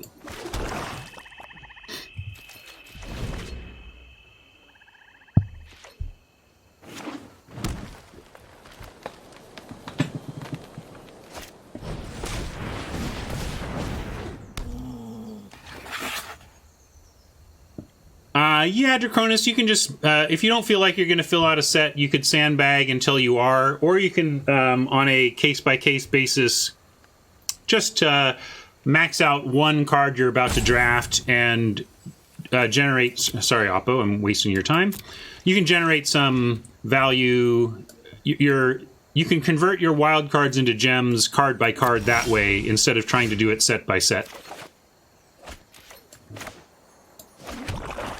Sure, we'll throw the roustabout.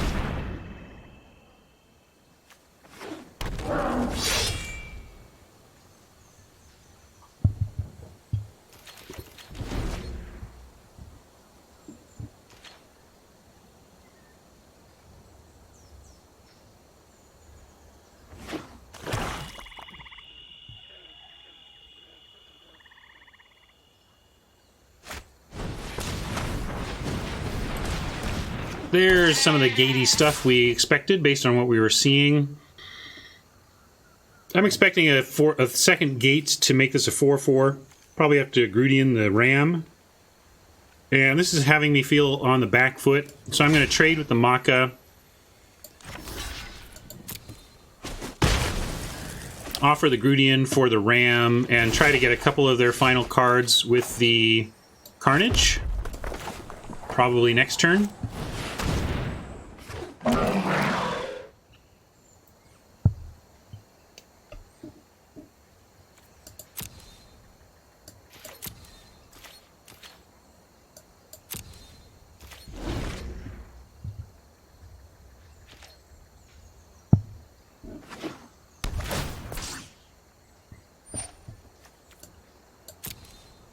There's the gate we expected. Dead Grudian? No, we don't care about a Maka. No problem. Alright, Grudian doing work.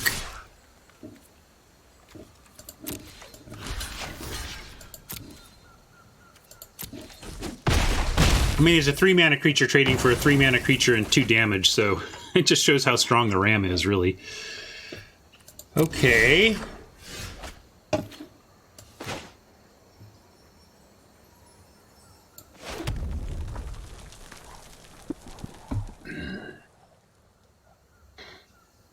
Carnage or Greed. If we wait, we might get the last 2 cards next turn, because if they draw, play a land... they seem to be short on land, but if they draw, find a land, they're going to play the land and cast a spell, and then have 2 left.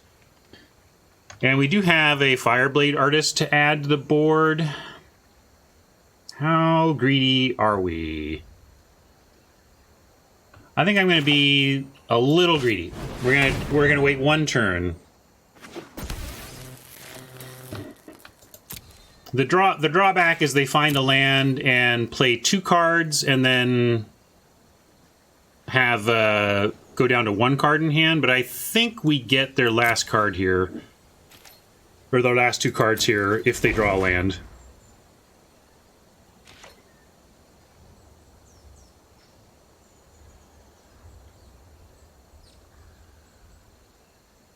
Looks like they didn't.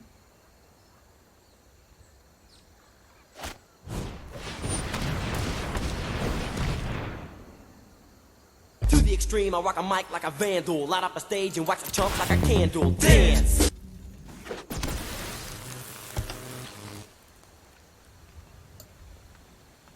Going for the haste. Well, yeah, I'm going to let him attack with the haste. We're going to trade off the artist. I kind of want them to find the land, right? Like, I want him to go down to 2 cards here. Oh, they ditched a land. Okay, well, never mind.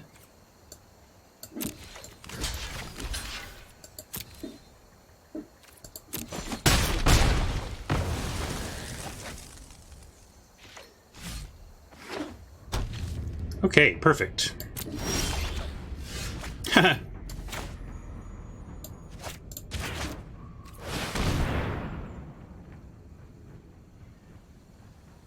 My son made that one. And my son made the infamous rat burglar one as well. Here's your rat burglar. Some say I never heard of ya, a rat burglar. And then friend of the show, Valhalla's Chosen, sent me this one. All right, everyone, chill.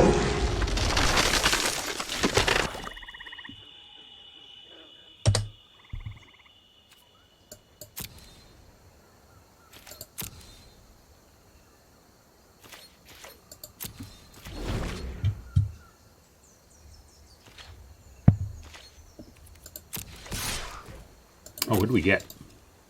Savage Smash and Embrace.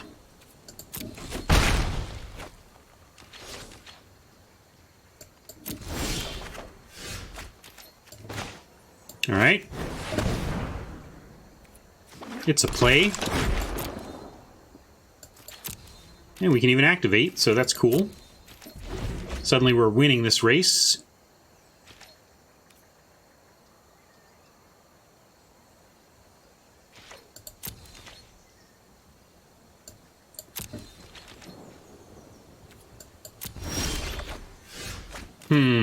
Two cards in hand makes me a little suspicious. Let's attack first. See if they do anything. I mean, if they have an instant, they have an instant. I guess if they have... yeah, they're not splashing white or anything. I was thinking, like, Summary Judgment would be a reason to Carnage first and attack second, but I don't think there are good reasons in the kind of this Jund Gate deck to do it that way. I'm going to go for it. It might just be a couple lands, or might be... but they would play their lands. I think this is going to get stuff.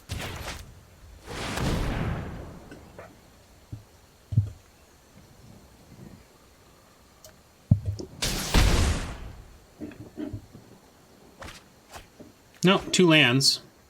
Huh.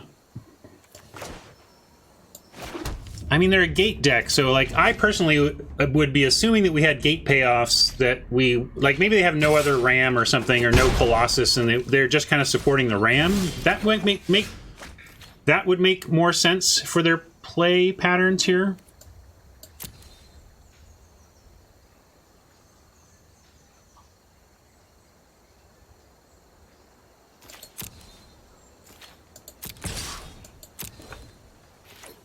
Right, like, that's the thing. I mean, I guess they, quote, got me, because they got me to Carnage them on 2 lands, but Carnage wasn't doing much else anyway, and it did deal the damage. And it got 2 lands, which are not nothing.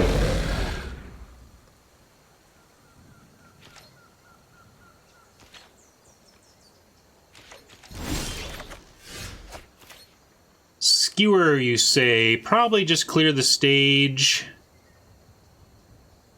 But we can... now we'll just attack with everything. We'll trade the Fiend off for the Maka if they want to block.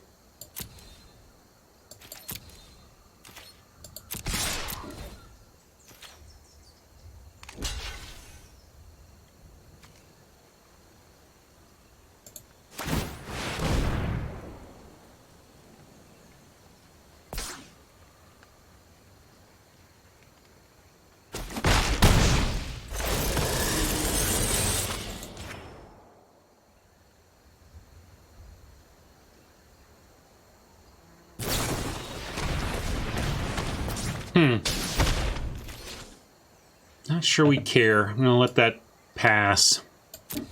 Don't need to kill that. We'll use this on their face instead.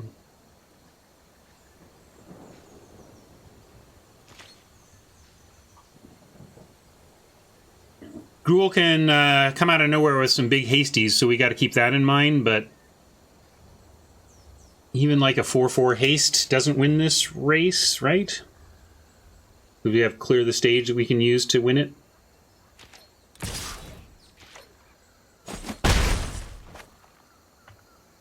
Maybe they felt like they could not win if the Maka died, but I don't... yeah, it was a weird play, I agree. Maka didn't seem that important. But maybe... I don't know. Yeah, if they had a juggler, maybe they're... well, I need the Maka to get through so that we can try and cast 2 spells or whatever. But now I think we just win, actually, because of the juggler damage, so thank you, Oppo.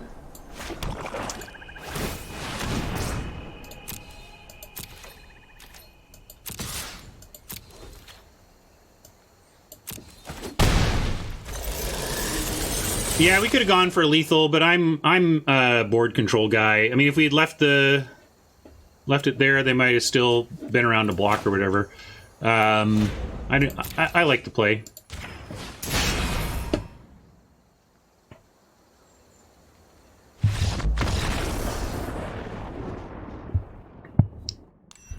Jund Gates. Anything else for the Jund Gates? We could take a deface if we thought they had a Colossus. We haven't seen one yet. Didn't see anything flying that we cared about. So I think we just run this back.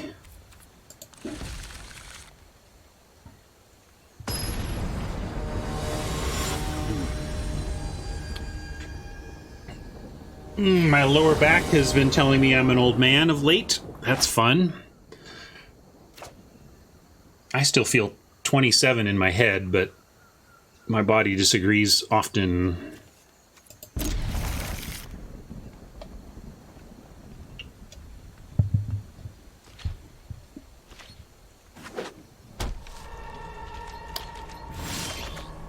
Oppo and the Mole.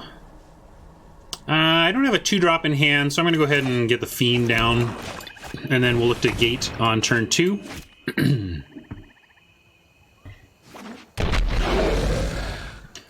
It gets worse, double Ds, it gets worse.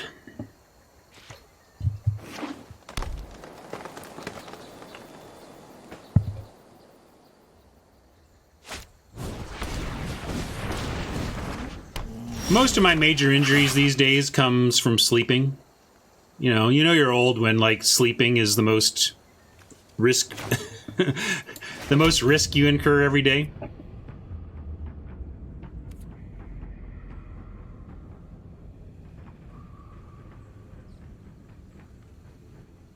What are we going to do here? I might block the Maca with the Fiend and offer that trade for the Gift of Strength or the Maca. I don't care. And then Roustabout on turn 3. Roustabout will surely activate the Jugglers on the turn to come.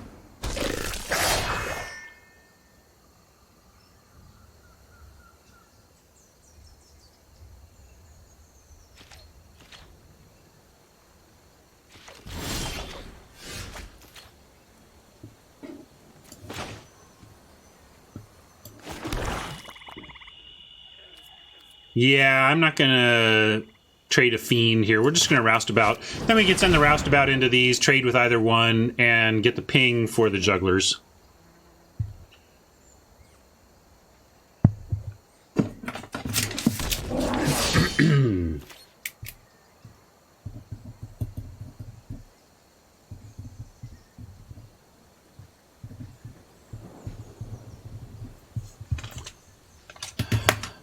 Hello, no attacks. I'll stop writing stuff down.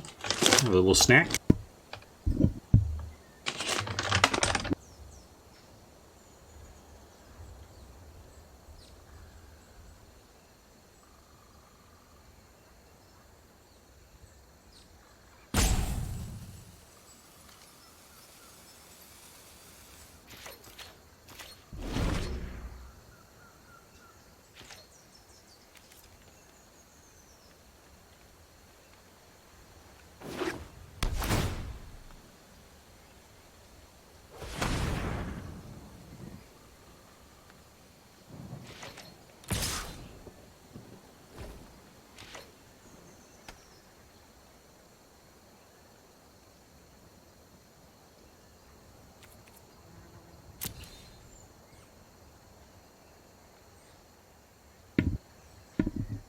Considering a block there, but decided against it. I think we can trade the Roustabout for the Maca, and that's fine.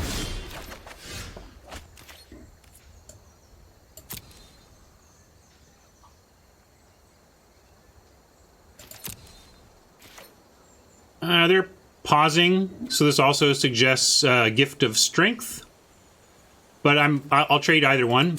I want to get a Blade Juggler down here is the main thing. But I'm expecting Roustabout to eat a Gift of Strength based on Oppo's play. And they may have had it with the runner, and that could have been what they were just expecting to gift the runner as well.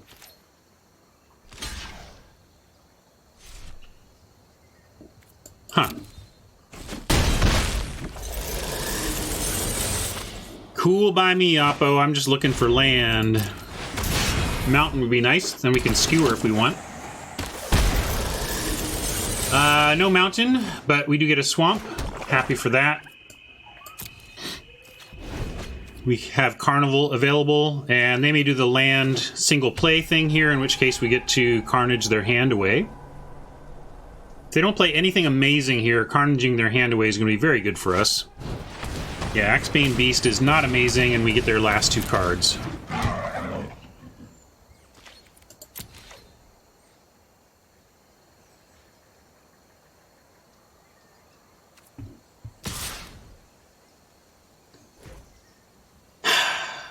Do we care about that trade?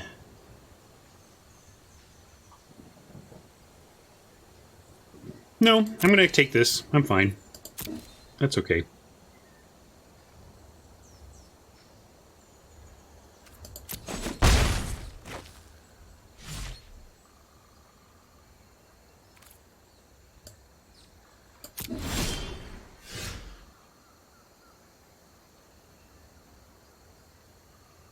Weird lag? Did I stop? Oh, maybe they stopped. Why did they put an upkeep stop? What's going on here?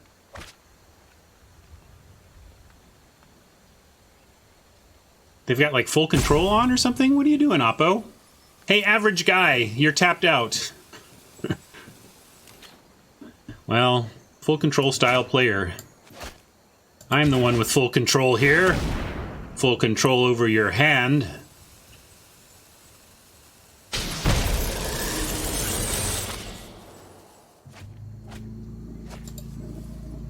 Not bad. Can't trade for anything there, so no attacks.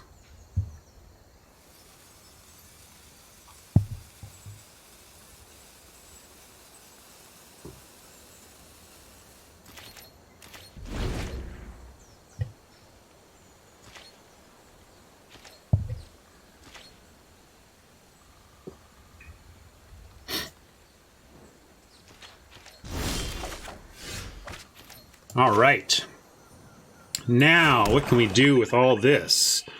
We have IGI Skewer. If we attack, we can attack in with Get the Point, and if they do some... Well, we can also just Get the Point, the Axebane Beast, and attack. And then it's like... Where do they... How do they win the game from there? I kind of just like that.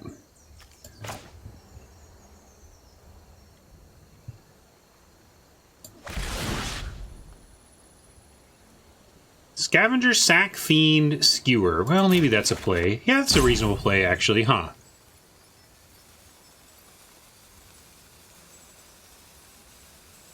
It kind of does the same thing, but leaves the point and gives us a big creature. Yeah, I like that a little better. Good call, Cat. We're going to do that.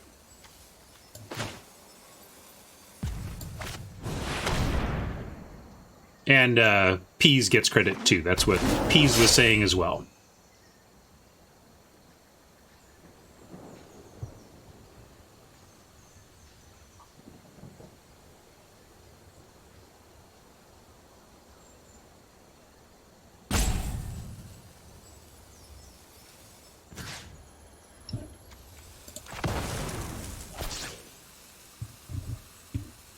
Ooh. I think we want... I think we're going to bury the swamp and find our 6th land somewhere else, but we'll take the Embrace. And we're going to put it on the Beast, and then our Juggler and Roustabout can attack freely.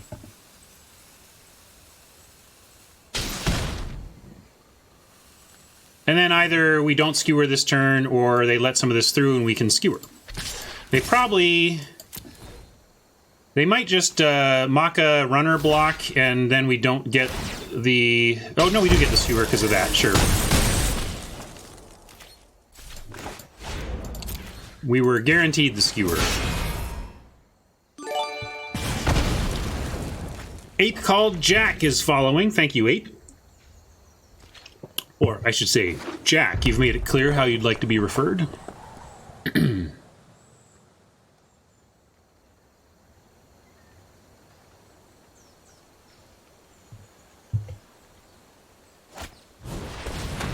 Nice Rebels, but slow, so that we can get in for 8 here and really just get in with the IGI after. Oh yeah, so I forgot about the Embrace. We've got the Embrace as well. Yeah.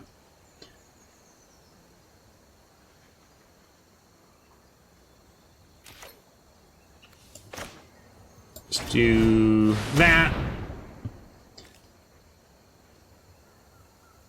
And if they only play one creature, we just get the point and win.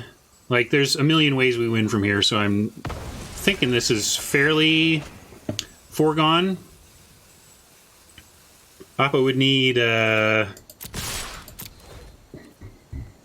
Gates Ablaze and something to destroy enchantments readily available, or some significant life gain of some kind.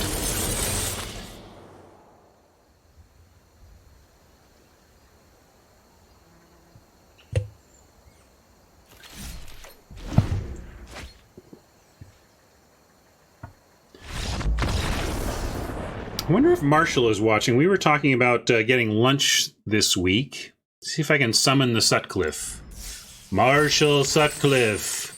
Marshall Sutcliffe. Can you hear me, Marshall? Give us a sign, Marshall.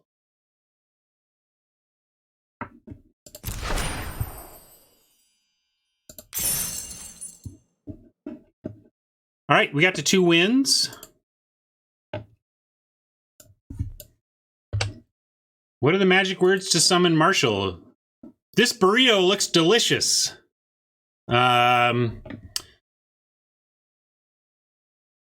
Hey, should I crack this pack just to see what's inside?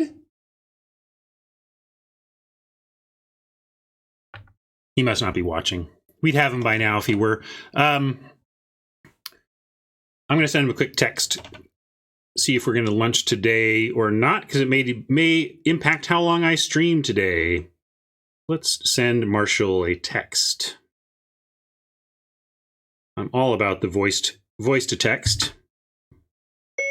Hey, comma, you want to do lunch today? Question mark. Trying to figure out when to get off the air. ...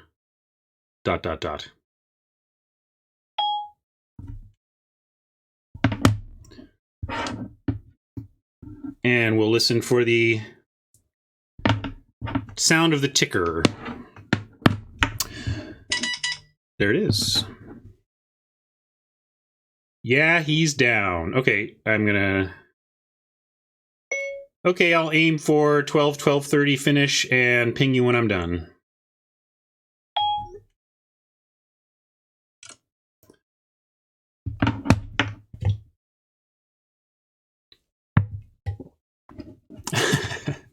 I love it. This fog seems great. Yeah, we should come up with a list of Marshall summoning phrases.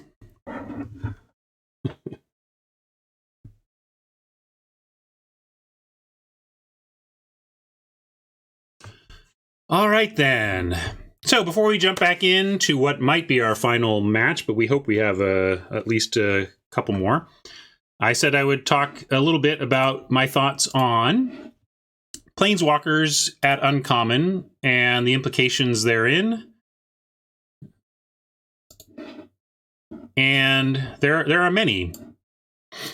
So first, if you missed my talk on Monday, I had talked with Sam Stoddard about Gate Colossus at Uncommon and was asking him about that. And among other things, he was saying, there is definitely a philosophy right now of pushing uncommons a little higher on the power level because it makes people's decks feel more powerful. And, limited is a funny thing. There's so many cards in it and so few of them actually impact standard. So you can actually do a lot in terms of power level around uncommon and rare for limited without actually impacting your standard environment much at all. So really, Wizards is looking to spice up their limited by increasing power level at uncommon right now.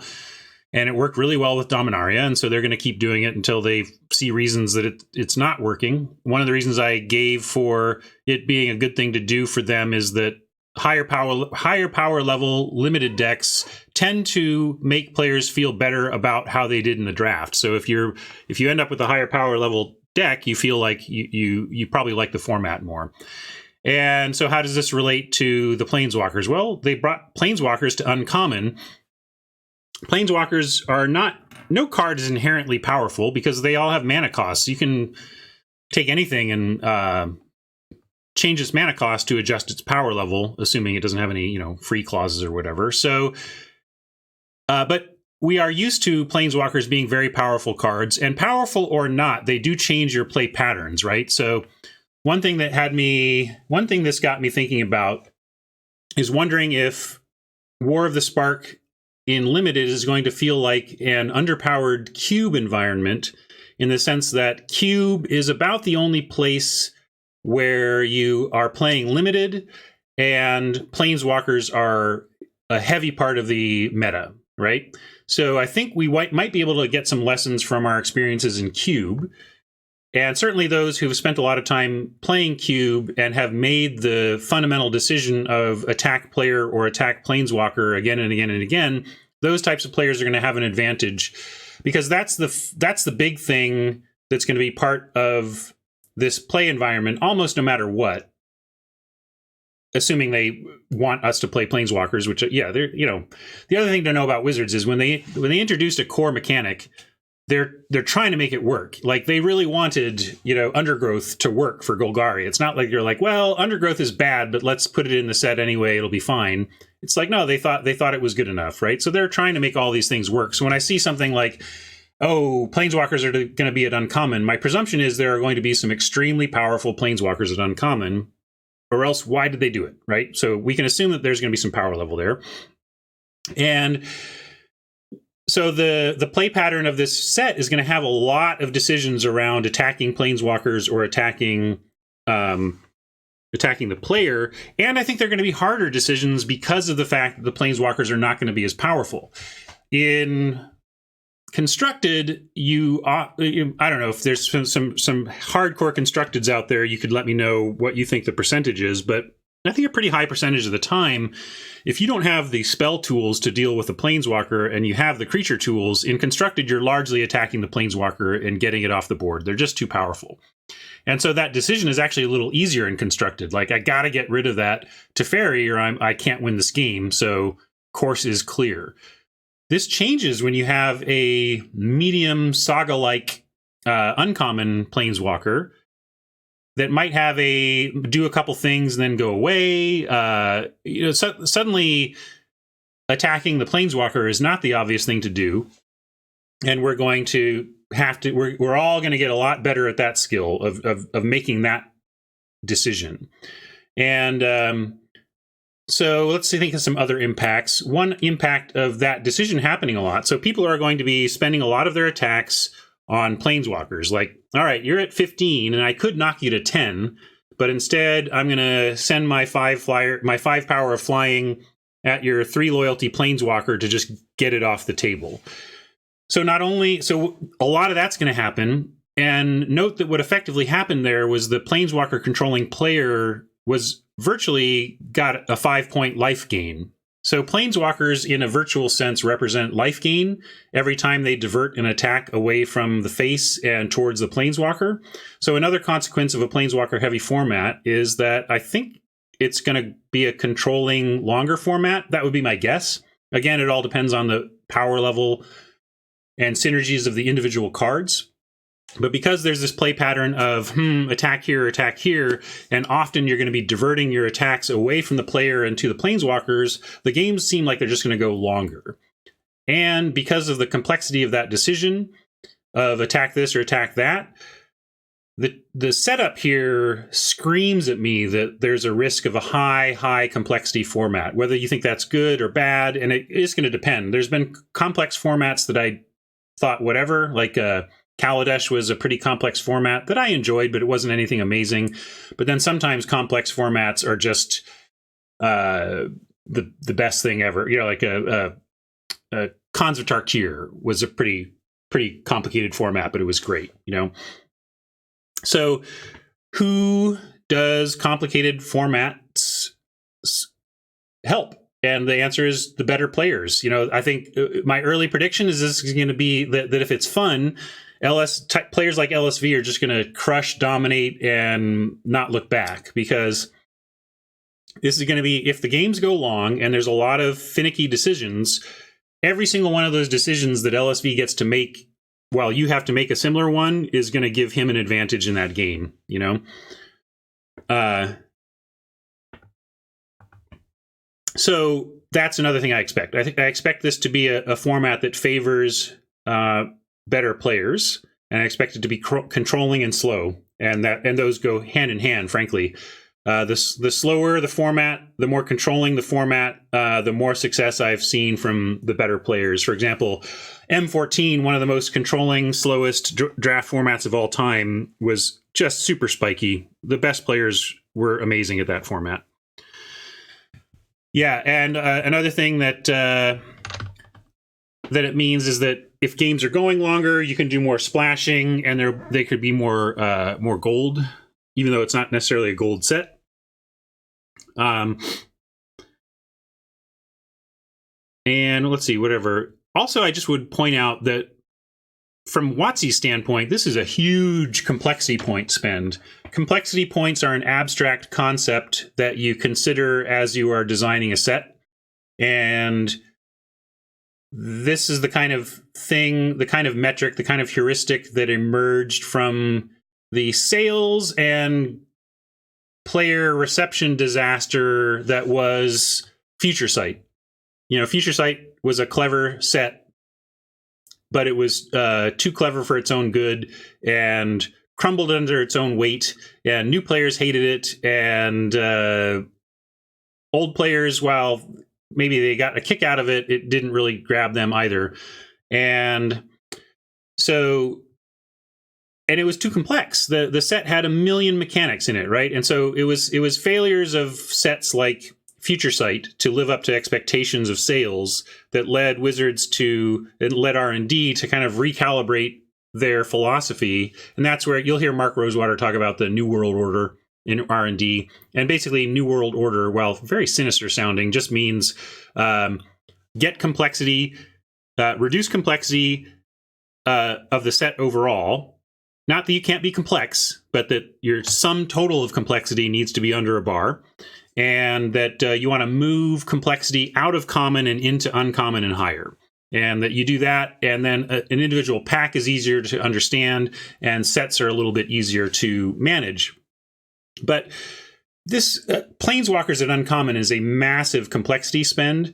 Now, you might say, well, we all know how Planeswalkers work. In a sense, this is just, there's no complexity spend at all here, because it's an existing mechanic. You know, how can you say that that's adding complexity? It's about the density and the frequency, and also remembering that every Magic set is somebody's first Magic set. Every booster could be somebody's first Magic booster, and Wizards is very aware of that. And that's where complexity becomes a big issue when it becomes a set. Like, if you're watching this, you're probably well ready to handle, or at the very least, you're ready to handle the challenge of figuring this Planeswalker stuff out. But if you're a brand new Magic player and somebody introduces you to this game on War of the Spark, and you're opening on uncommon Planeswalkers, that's a pretty heavy cognitive load. And I'm sure Wizards is aware of this, and so I expect that one consequence of this high complexity point spend on the set is that you'll see less complex mechanics elsewhere. Cons was like that to some extent. The non-morph mechanics were pretty straightforward, and I expect that here. You generally don't have multiple mechanics like morph or planeswalkers at low rarities in a set, or it breaks the complexity barrier that you want to avoid doing. So, am I excited for this? Sure. I'm excited because it represents a weird new twist in how this format is going to feel. Whether it's fun or not certainly remains to be seen, but Wizards loves to take certain risks with every set to get us excited, and it's working. I'm excited. I want to see how this plays out. If it's terrible, they'll probably never do it again. If it's wildly successful, maybe we'll see uncommon planeswalkers outside of this set. And I think it shows that we're going to see a lot of design space on Planeswalkers getting explored here. They're going to go outside the box on a ton of stuff, and we've seen that already in terms of minus only and static effects. So it really gives them a different feel. And someone was talking earlier about how it's like they feel more like sagas that have sagas you can attack in some cases, and that's a good way to put it. You know, I think that's true. And sagas themselves represent mechanically what Planeswalkers started out as. You can go look at Mark Rosewater article archives to get some details on that if you're more interested. But the first time the word Planeswalker appeared on a card was actually in Future Sight. Tarmogoyf refers, and there's other cards I think in the set too that refer to the number of card types in wherever. And Tarmogoyf mentioned the card type Planeswalker before such a thing ever existed. That was part of the wink wink of Future Sight. They actually intended to have Planeswalkers release with Future Sight, but they were not happy with the play pattern by the time that set needed to be in the can. So they punted it to Lorwyn and figured it out for there. And the thing that was not working for them, and the thing that really caused the punting of Planeswalkers a set, is the fact that they imagine that when Planeswalkers launched, they were basically sagas. They worked like sagas. You played them, and then there was a sequential thing that happened every turn. And it's not that wasn't a reasonable mechanic, obviously, because they brought it back for sagas. It was that it didn't feel like an autonomous being making decisions about how to contribute to your battle. It didn't feel right that Garruk would show up and automatically do the same thing every time, instead of the flavor of this Planeswalker showing up and being a partner of yours in battle that you're working with to solve your problems. And so even though it wasn't the worst play pattern, it didn't feel flavorfully like what they were going for with Planeswalkers. So they threw that one in the storage and went back to work on how Planeswalkers should work. And then they ended up where you see them today. And so it's not surprising that in going with some lower level Planeswalkers who don't really need to carry big hefty story modes or feel like incredible unique characters, that they're going with a more of a saga type feel on some of the uncommon Planeswalkers.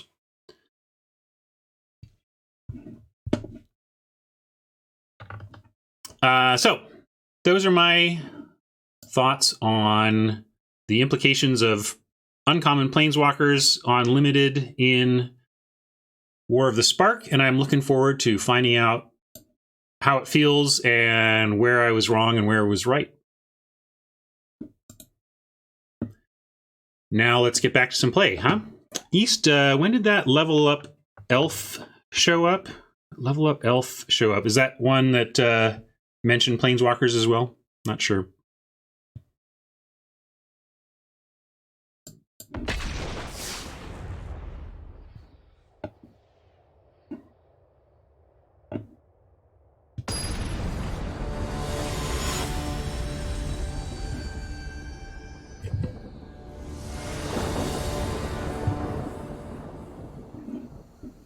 Alrighty. Trying to find profit with a third win. And we're going first, so we have to mulligan this. We might have kept that on the draw, but we can't keep that on the play. This looks good, though. Oh, the Knight of Cliff Claven. Yeah, those level up creatures felt very Planeswalker-y in a way.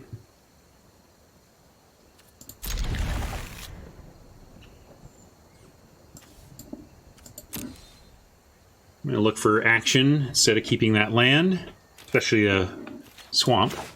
Yeah. I'm going to go with the gate and not the fiend, and we'll go trumpeter.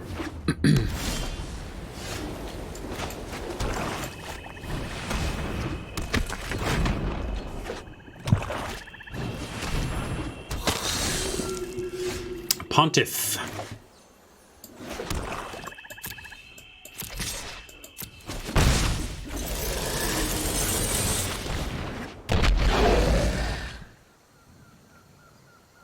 Probably just drop the vamp. Great. They didn't show another creature, so we get to vamp and attack with both. They want to trade Pontiff for the Fiend, that's fine.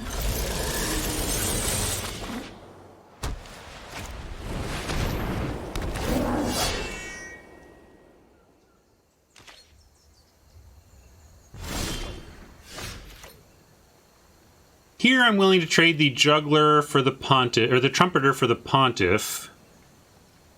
So I will go ahead and send in the Trumpeter, and... Oop, no. Send in the Trumpeter, and if they block, we'll take the turn to kill the Pontiff, and if they don't, which I expect them not to do, we'll cast the Juggler. Look for some more land.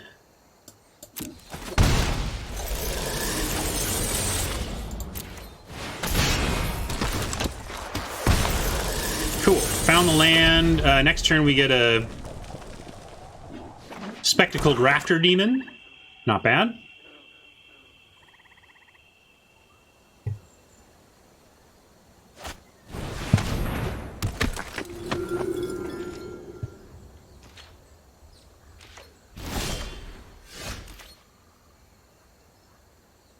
Footlight Fiend now at least pings the Ministrant if it gets blocked. And we still have the Trumpeter play.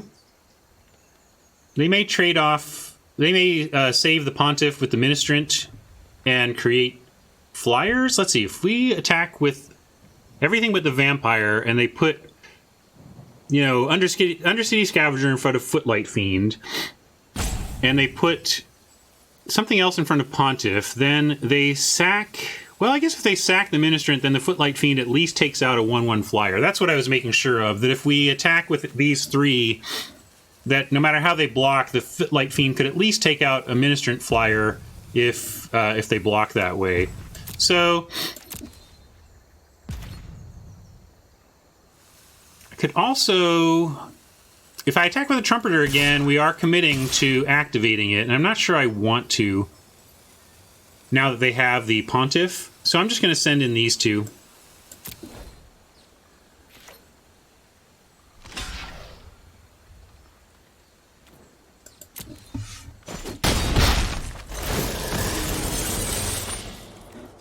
Yeah, and we'll go ahead and Rafter Demon now. Pick up an extra card out of their hand. Hopefully it's a good one. They've played a land every turn, though, so it's probably going to be a land. We'll see, though. Be nice if it were a spell. Nope, there's a land. Now, at least we can hope that it was 3 lands. Yikes.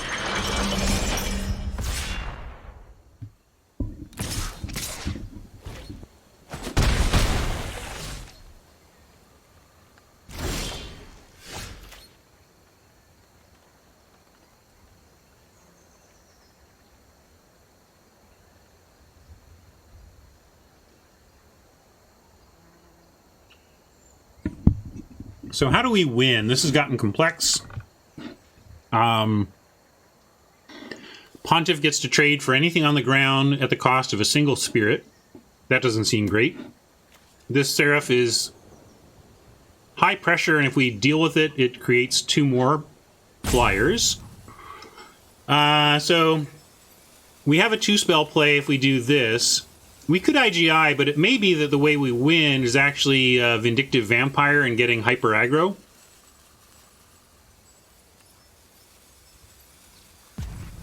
Like,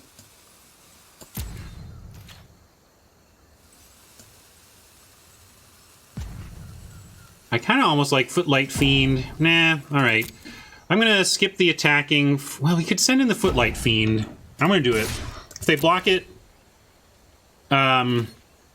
we kill a flyer.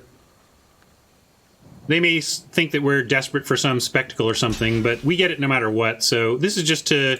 We get a drain on the Vampire and we kill one of their tokens.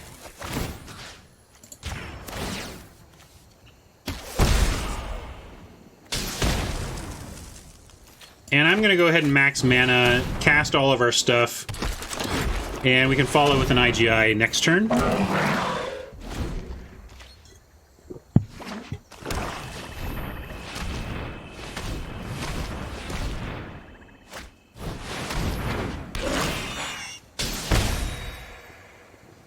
Yeah, IGI is not going to save us in the face of all those flyers, unfortunately. But maybe the vampire will. That's a lot of damage, though. And not a lot to do about that.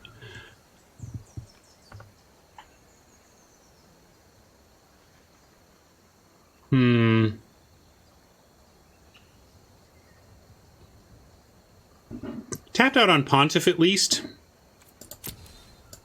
So let's send in Rudian and, like, one Trumpeter. I don't think they'll block the Trumpeter. Maybe.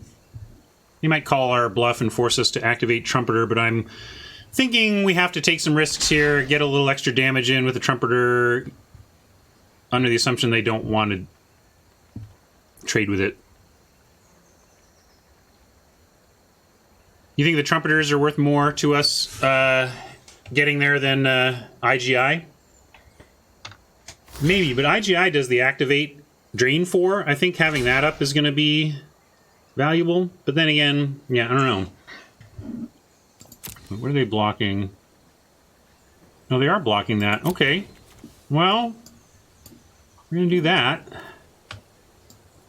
Or do we just, do we need to get rid of the Pontiff, maybe? No, 4-power Flyer's got to go. I think we're dead, kind of dead no matter what, but we'll give it a shot.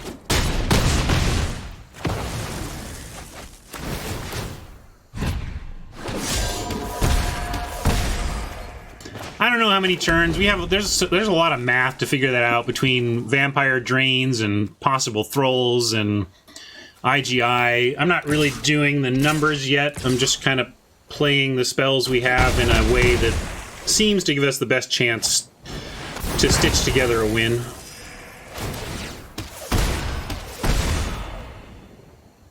What just happened? Okay, now it all makes sense. That play didn't makes any sense to me at all. But then they followed with a Dead Revels that gave it some sense. I still wouldn't have done it. I mean, just save the dead. Like, if I were Oppo, I would be like, sweet. We've got the lead on the board, and we have Kaya's Wrath and Dead Revels. Although we have shown Carnage, or maybe they're afraid of it. Like, maybe they didn't want to leave those 2 powerful cards left. I don't know. I'd love it. If we draw Carnage now, oh my god, we get out of this and we win. How about one time? One time Carnage. Come on. Haven't asked for much. I'm not a very spiritual person when it comes down to it. But Magic Gods, if you're a real thing, I'm going to use my one time. Oh, I thought it was drawing anyway. Oh, cool. They still get their card down. Darn it. I already drew. Cat's like, you're praying for nothing, dude. And we didn't get there anyway. Although that's not bad. That is not bad. Oh, I just punted my turn. I'm so good at this game, everybody. I was trying to be entertaining, instead punted, so hopefully that was entertaining. Let's see. So, recovering from that. Unfortunate. Yeah, we should have had the IGI. Now...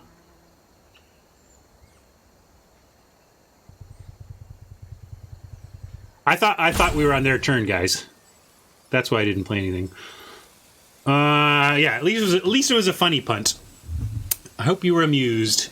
So, Blade Juggler, or do we just have to skewer that thing now?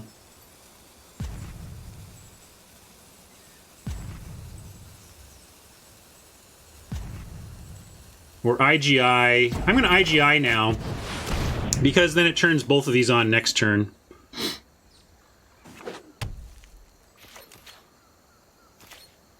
And we'll come back and win the match anyway. No problem. No problem. It's only an amazing-looking Orzhov deck.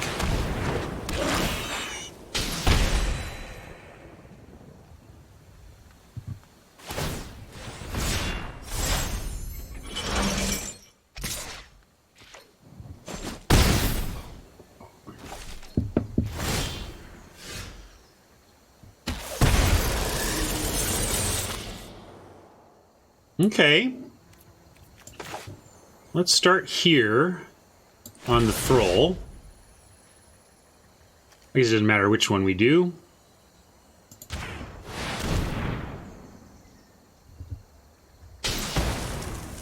Imagine if I hadn't punted. We'd have a real chance here. And we still do. The IGI is going to turn these 2 flyers into effectively 1. Just don't know if we want that. I guess it represents damage.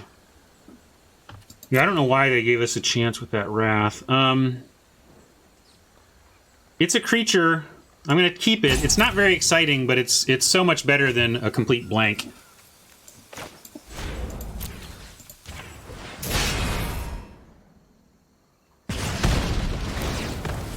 East wanted that to the bottom. I get it, man. Maybe that just prevents us from being able to erase that. But, you know, they got lucky on the vampire. I think we're okay.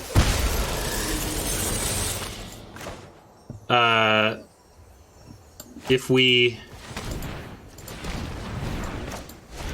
Well, let's see what we would have drawn here.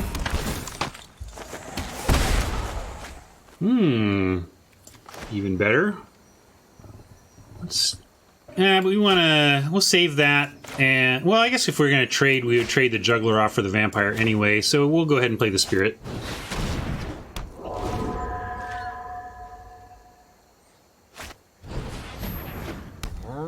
Yeah, some support for getting rid of it, some support for keeping it. Middling cards are really tough. It's a playable spell, and that felt relevant.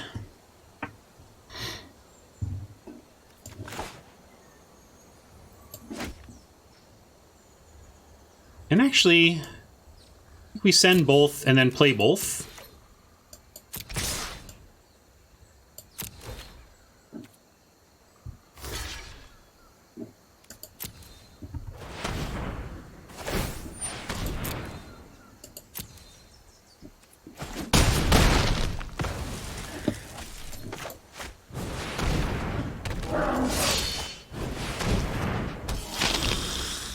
Yeah, second IGI to completely stall these out would be amazing.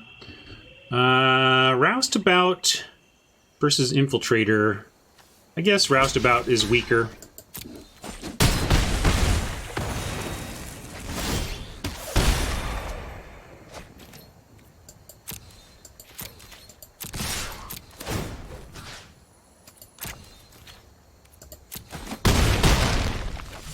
Close. So we Scavenger, don't sack anything, and then they have to stay back if they don't draw anything. They're the ones that need to top deck now, right?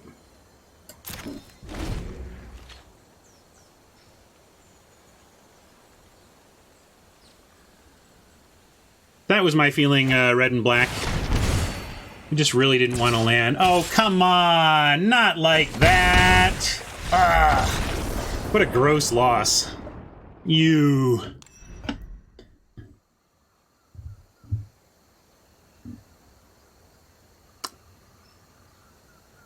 Yeah, and look, red and black is smart. Red and black doesn't lose that game because they keep themselves ready to respond to that. Well, I think that was a pretty great game. Weird one. Very weird game.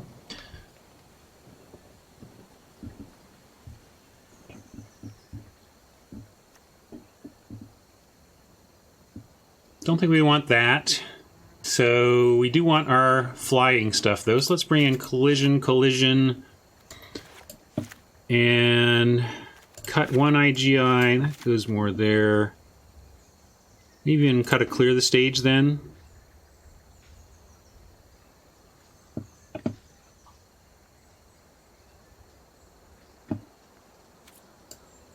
Yeah, Magic is hard. Let's see if we can make up for that mistake and win 2 in a row.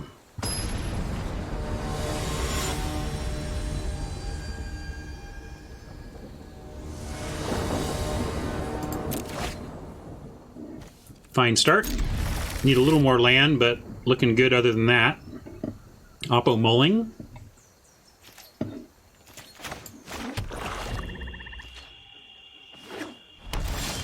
All right, we got our land, and we're off to the races here. This looks like a tough-to-beat hand on our part, and Oppo mulliganed, so it's even tougher in that regard.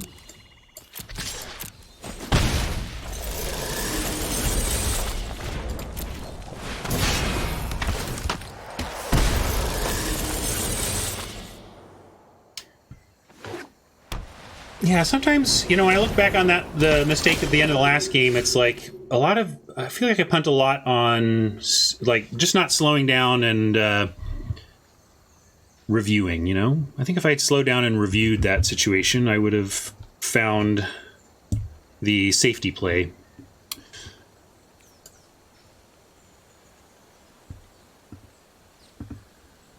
Ha, funny. Magic is indeed hard, red and black.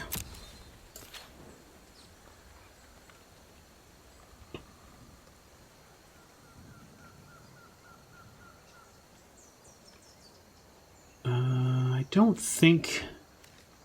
Do I want to trade the juggler for that? Not yet. Not yet.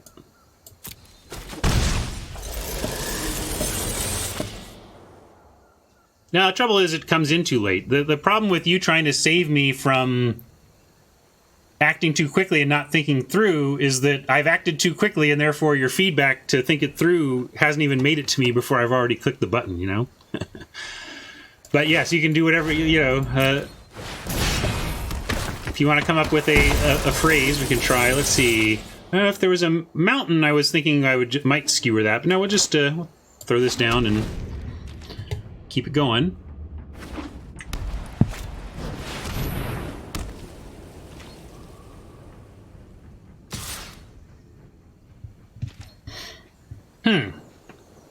Well, now I was going to go ahead and attack in with the jugglers into Grandma anyway, so I'm just going to block. Because I was going to attack with both, and this is going to be the same result, except that we're doing it early. Okay, let's see. So we play this. We send these.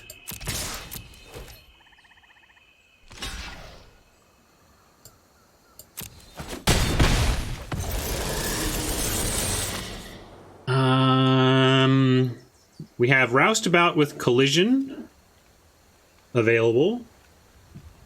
Or Rafter Demon. Since we don't know they have a flyer, I'm just going to Rafter Demon.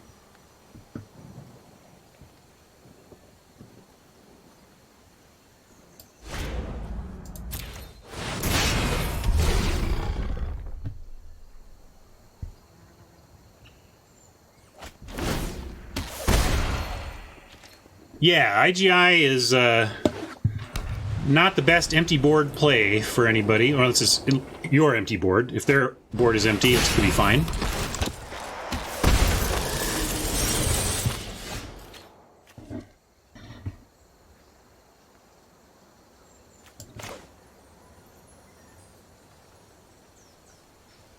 Do we want to use Skewer on the Juggler?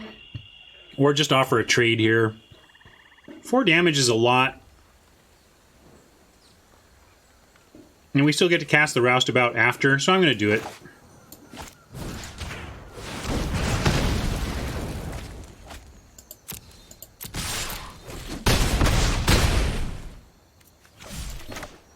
Now they showed Wrath.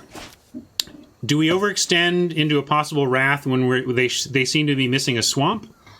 If we wait, we hold on to Collision Colossus. If we drop a land and they Wrath, how are we looking? At that point, we try to recover with Scavenger. And currently, they're staring at lethal anyway. Man, this is a tough one. No, we do not have a green source. This is purely a collision. So, if they have Wrath and a swamp, then they're kind of trying to lure us into overextending. If they don't have that, it's way better to play this and threaten to end the game next turn. But I think we are winning the game more often if we play around Wrath here, we may end up... If they don't have Wrath, we could be giving them an extra turn here.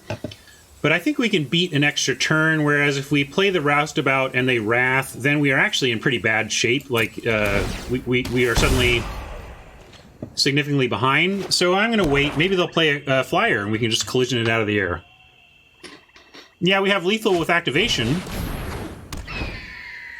which is exactly why I wanted to play the Roustabout. Because if they play exactly one creature, the Roustabout adds to the board enough to win the game from there. And I will collision the Flyer now. He gives them a token, but it's kind of what this card... It's the only thing the spell does, and we have the mana for it, so we should consider ourselves lucky that that play was available.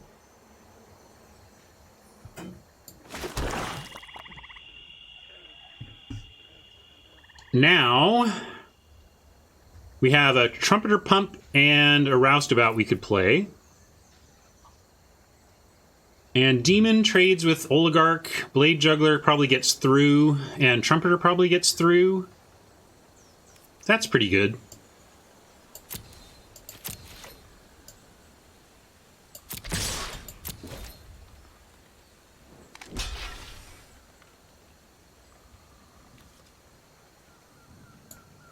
Huh.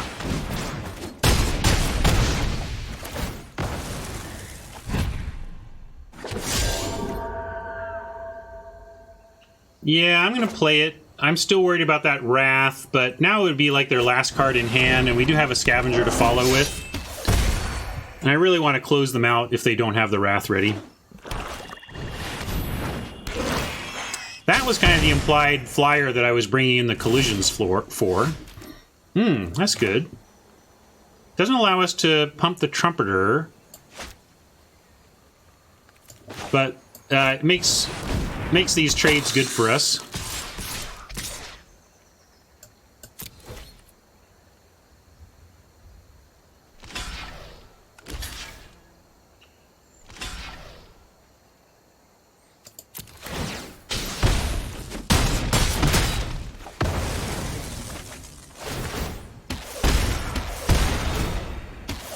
Game 3? Game 3.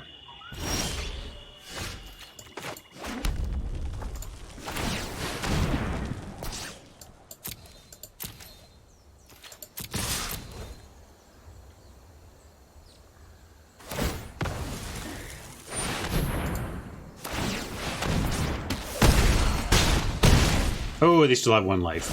I think Game 3 is still likely. I mean, they could Wrath here. That would be interesting. Not enough.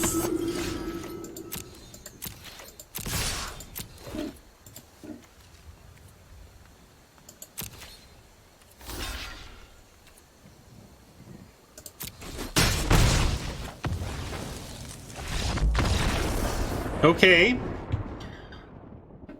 Halfway made up for punting game 1. Let's see if we can close it out.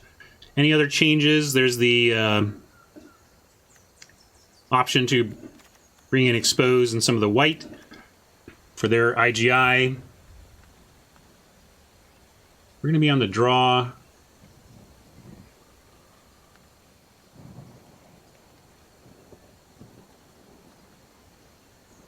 Kind of thinking about bringing an IGI back. These are more here.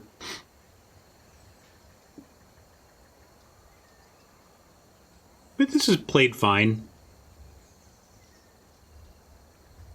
Maybe the Grudian isn't the best in this matchup, but still fine. I'm gonna go. We'll run this back.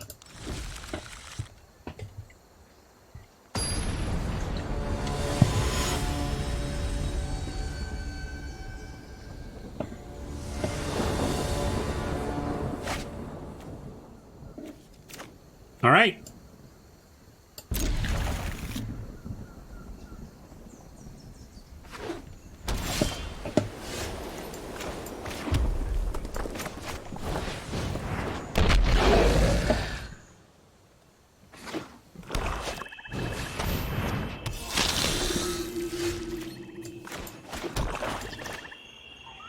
We'll offer both of these, and Oppo will accept neither. I could have played Trumpeter to ensure Juggler if we draw a basic land, but we can ensure that with the Fiend anyway, so I went for that.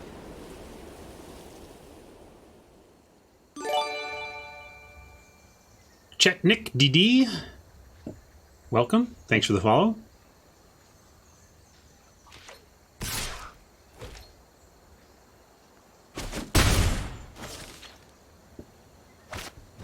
Yeah, they got a little juggling of their own. Makes sense. Decline, though. Ooh, rough.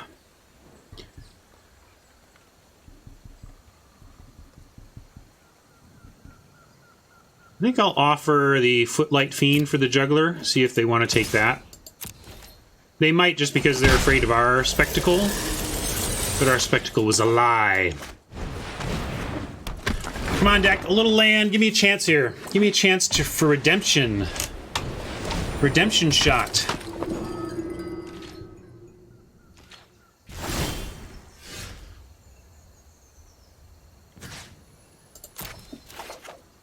No. Although, if we do unlock ourselves here, we have a lot of action.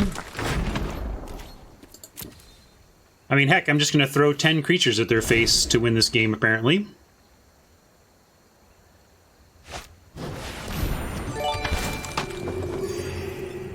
Zone 83 is also a follower now. Thank you. Again, if you can give me a follow if you haven't, or give a shout out to me, to those in your world who might enjoy my content, that would be great.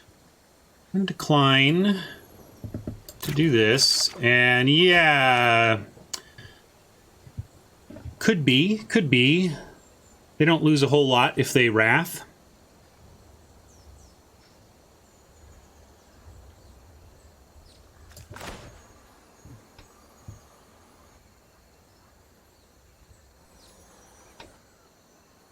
Yeah, I'm going to risk it. We're low on mana. I don't think we can just, like, not cast the stuff we can cast. If they Wrath, it's actually probably good for us. It resets this world where we've gotten... We're slower at what's going on here. We can... You know, if we're worried about the Wrath, one thing we can do, if they don't cast it coming up here, is untap and go ahead and sack the Fiend and kill the Ministrant. Ah, it looks like they may do it themselves, actually. As I say, the trouble is it gives them 2 flyers, so they like it enough to do anyway.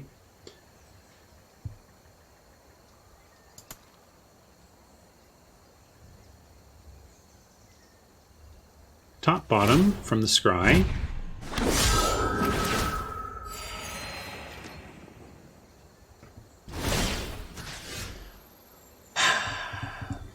Could still do it. Take this and take out one of the flyers. But I'm going to decline. We can get a similar result by chumping the Scavenger and taking out a flyer. They don't take 2, but we save a significant chunk of damage. Can't find a third land. Somehow not totally ruined.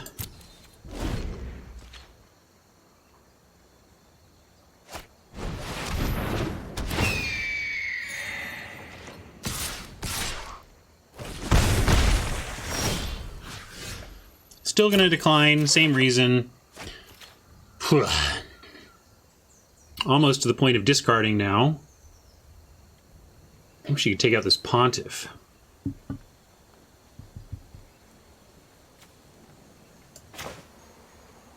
going to Carnival a bird while the shields are down. We're pretty far off from ever carnaging anything, and that actually does prevent some damage, so... reasonable.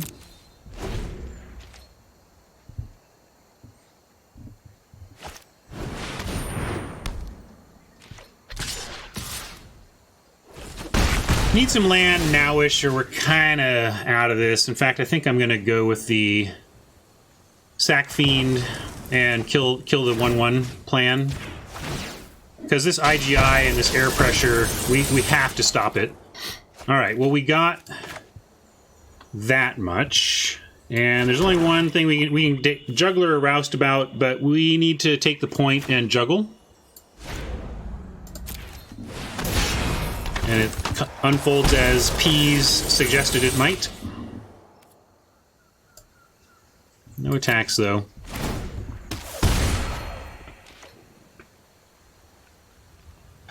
An IGI would nullify theirs and just have us taking... Ugh. Well... Sloppy play in the first game may cost us the entire match. And that is why the best of the best have 66 win percentage, and I have like 62. Oppo Wrath Self is still an out. You're right, it is. That's very funny, and it is. We're going to decline this, though. Yeah.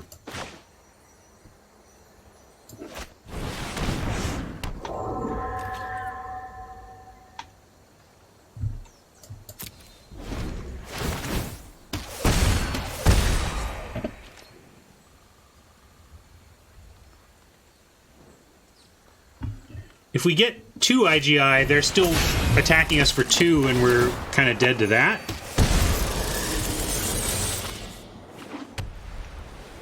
But land IGI, and then them not ever having... What we need is for Oppo to not draw any more lands or any more spells. Then we're fine. I don't know what the problem is. Do we have to sack just to, like... I don't know why this might be important. I think we're just totally dead, but I'm going to ensure that we have Spectacle going into this turn.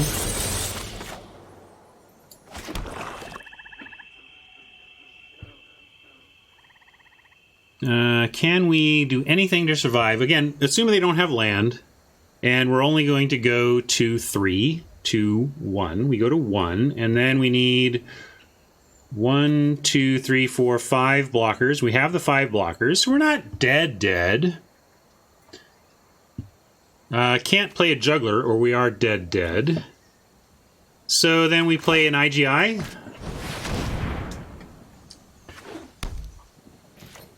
And block with everything.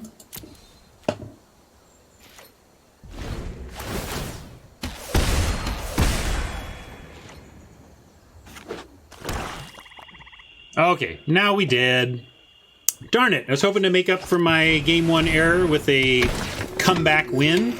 Instead, we get an object lesson in Magic being hard, and the best players, how much just the little mistakes make the difference in those huge win percentage gaps that we all have between us and the best of the best. And it's because the tiniest mistakes are so costly, and the tiniest mistakes will swing an entire game, an entire match.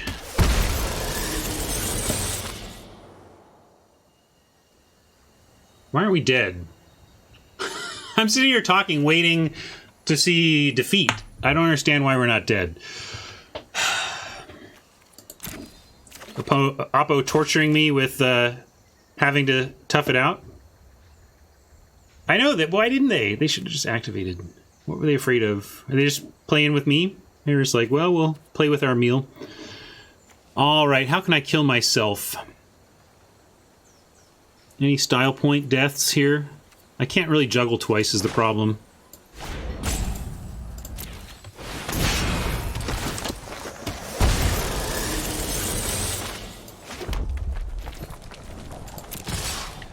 Well, gang, it cost us, but we got some gems out of it and still doing fine on this account.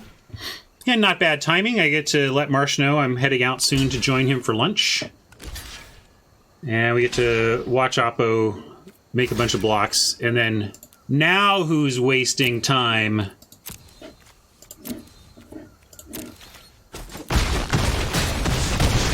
Good job, Oppo.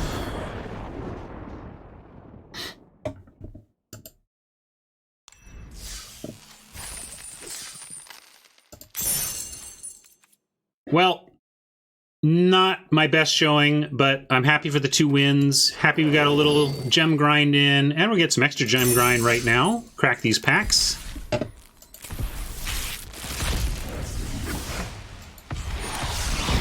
There's 20.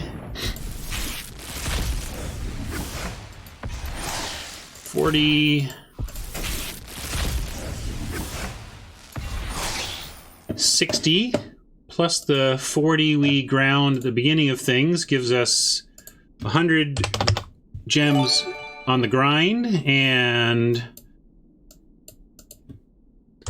with an 800 point prize that ultimately only cost us 600 gems. And here we got a vault. Let's take it.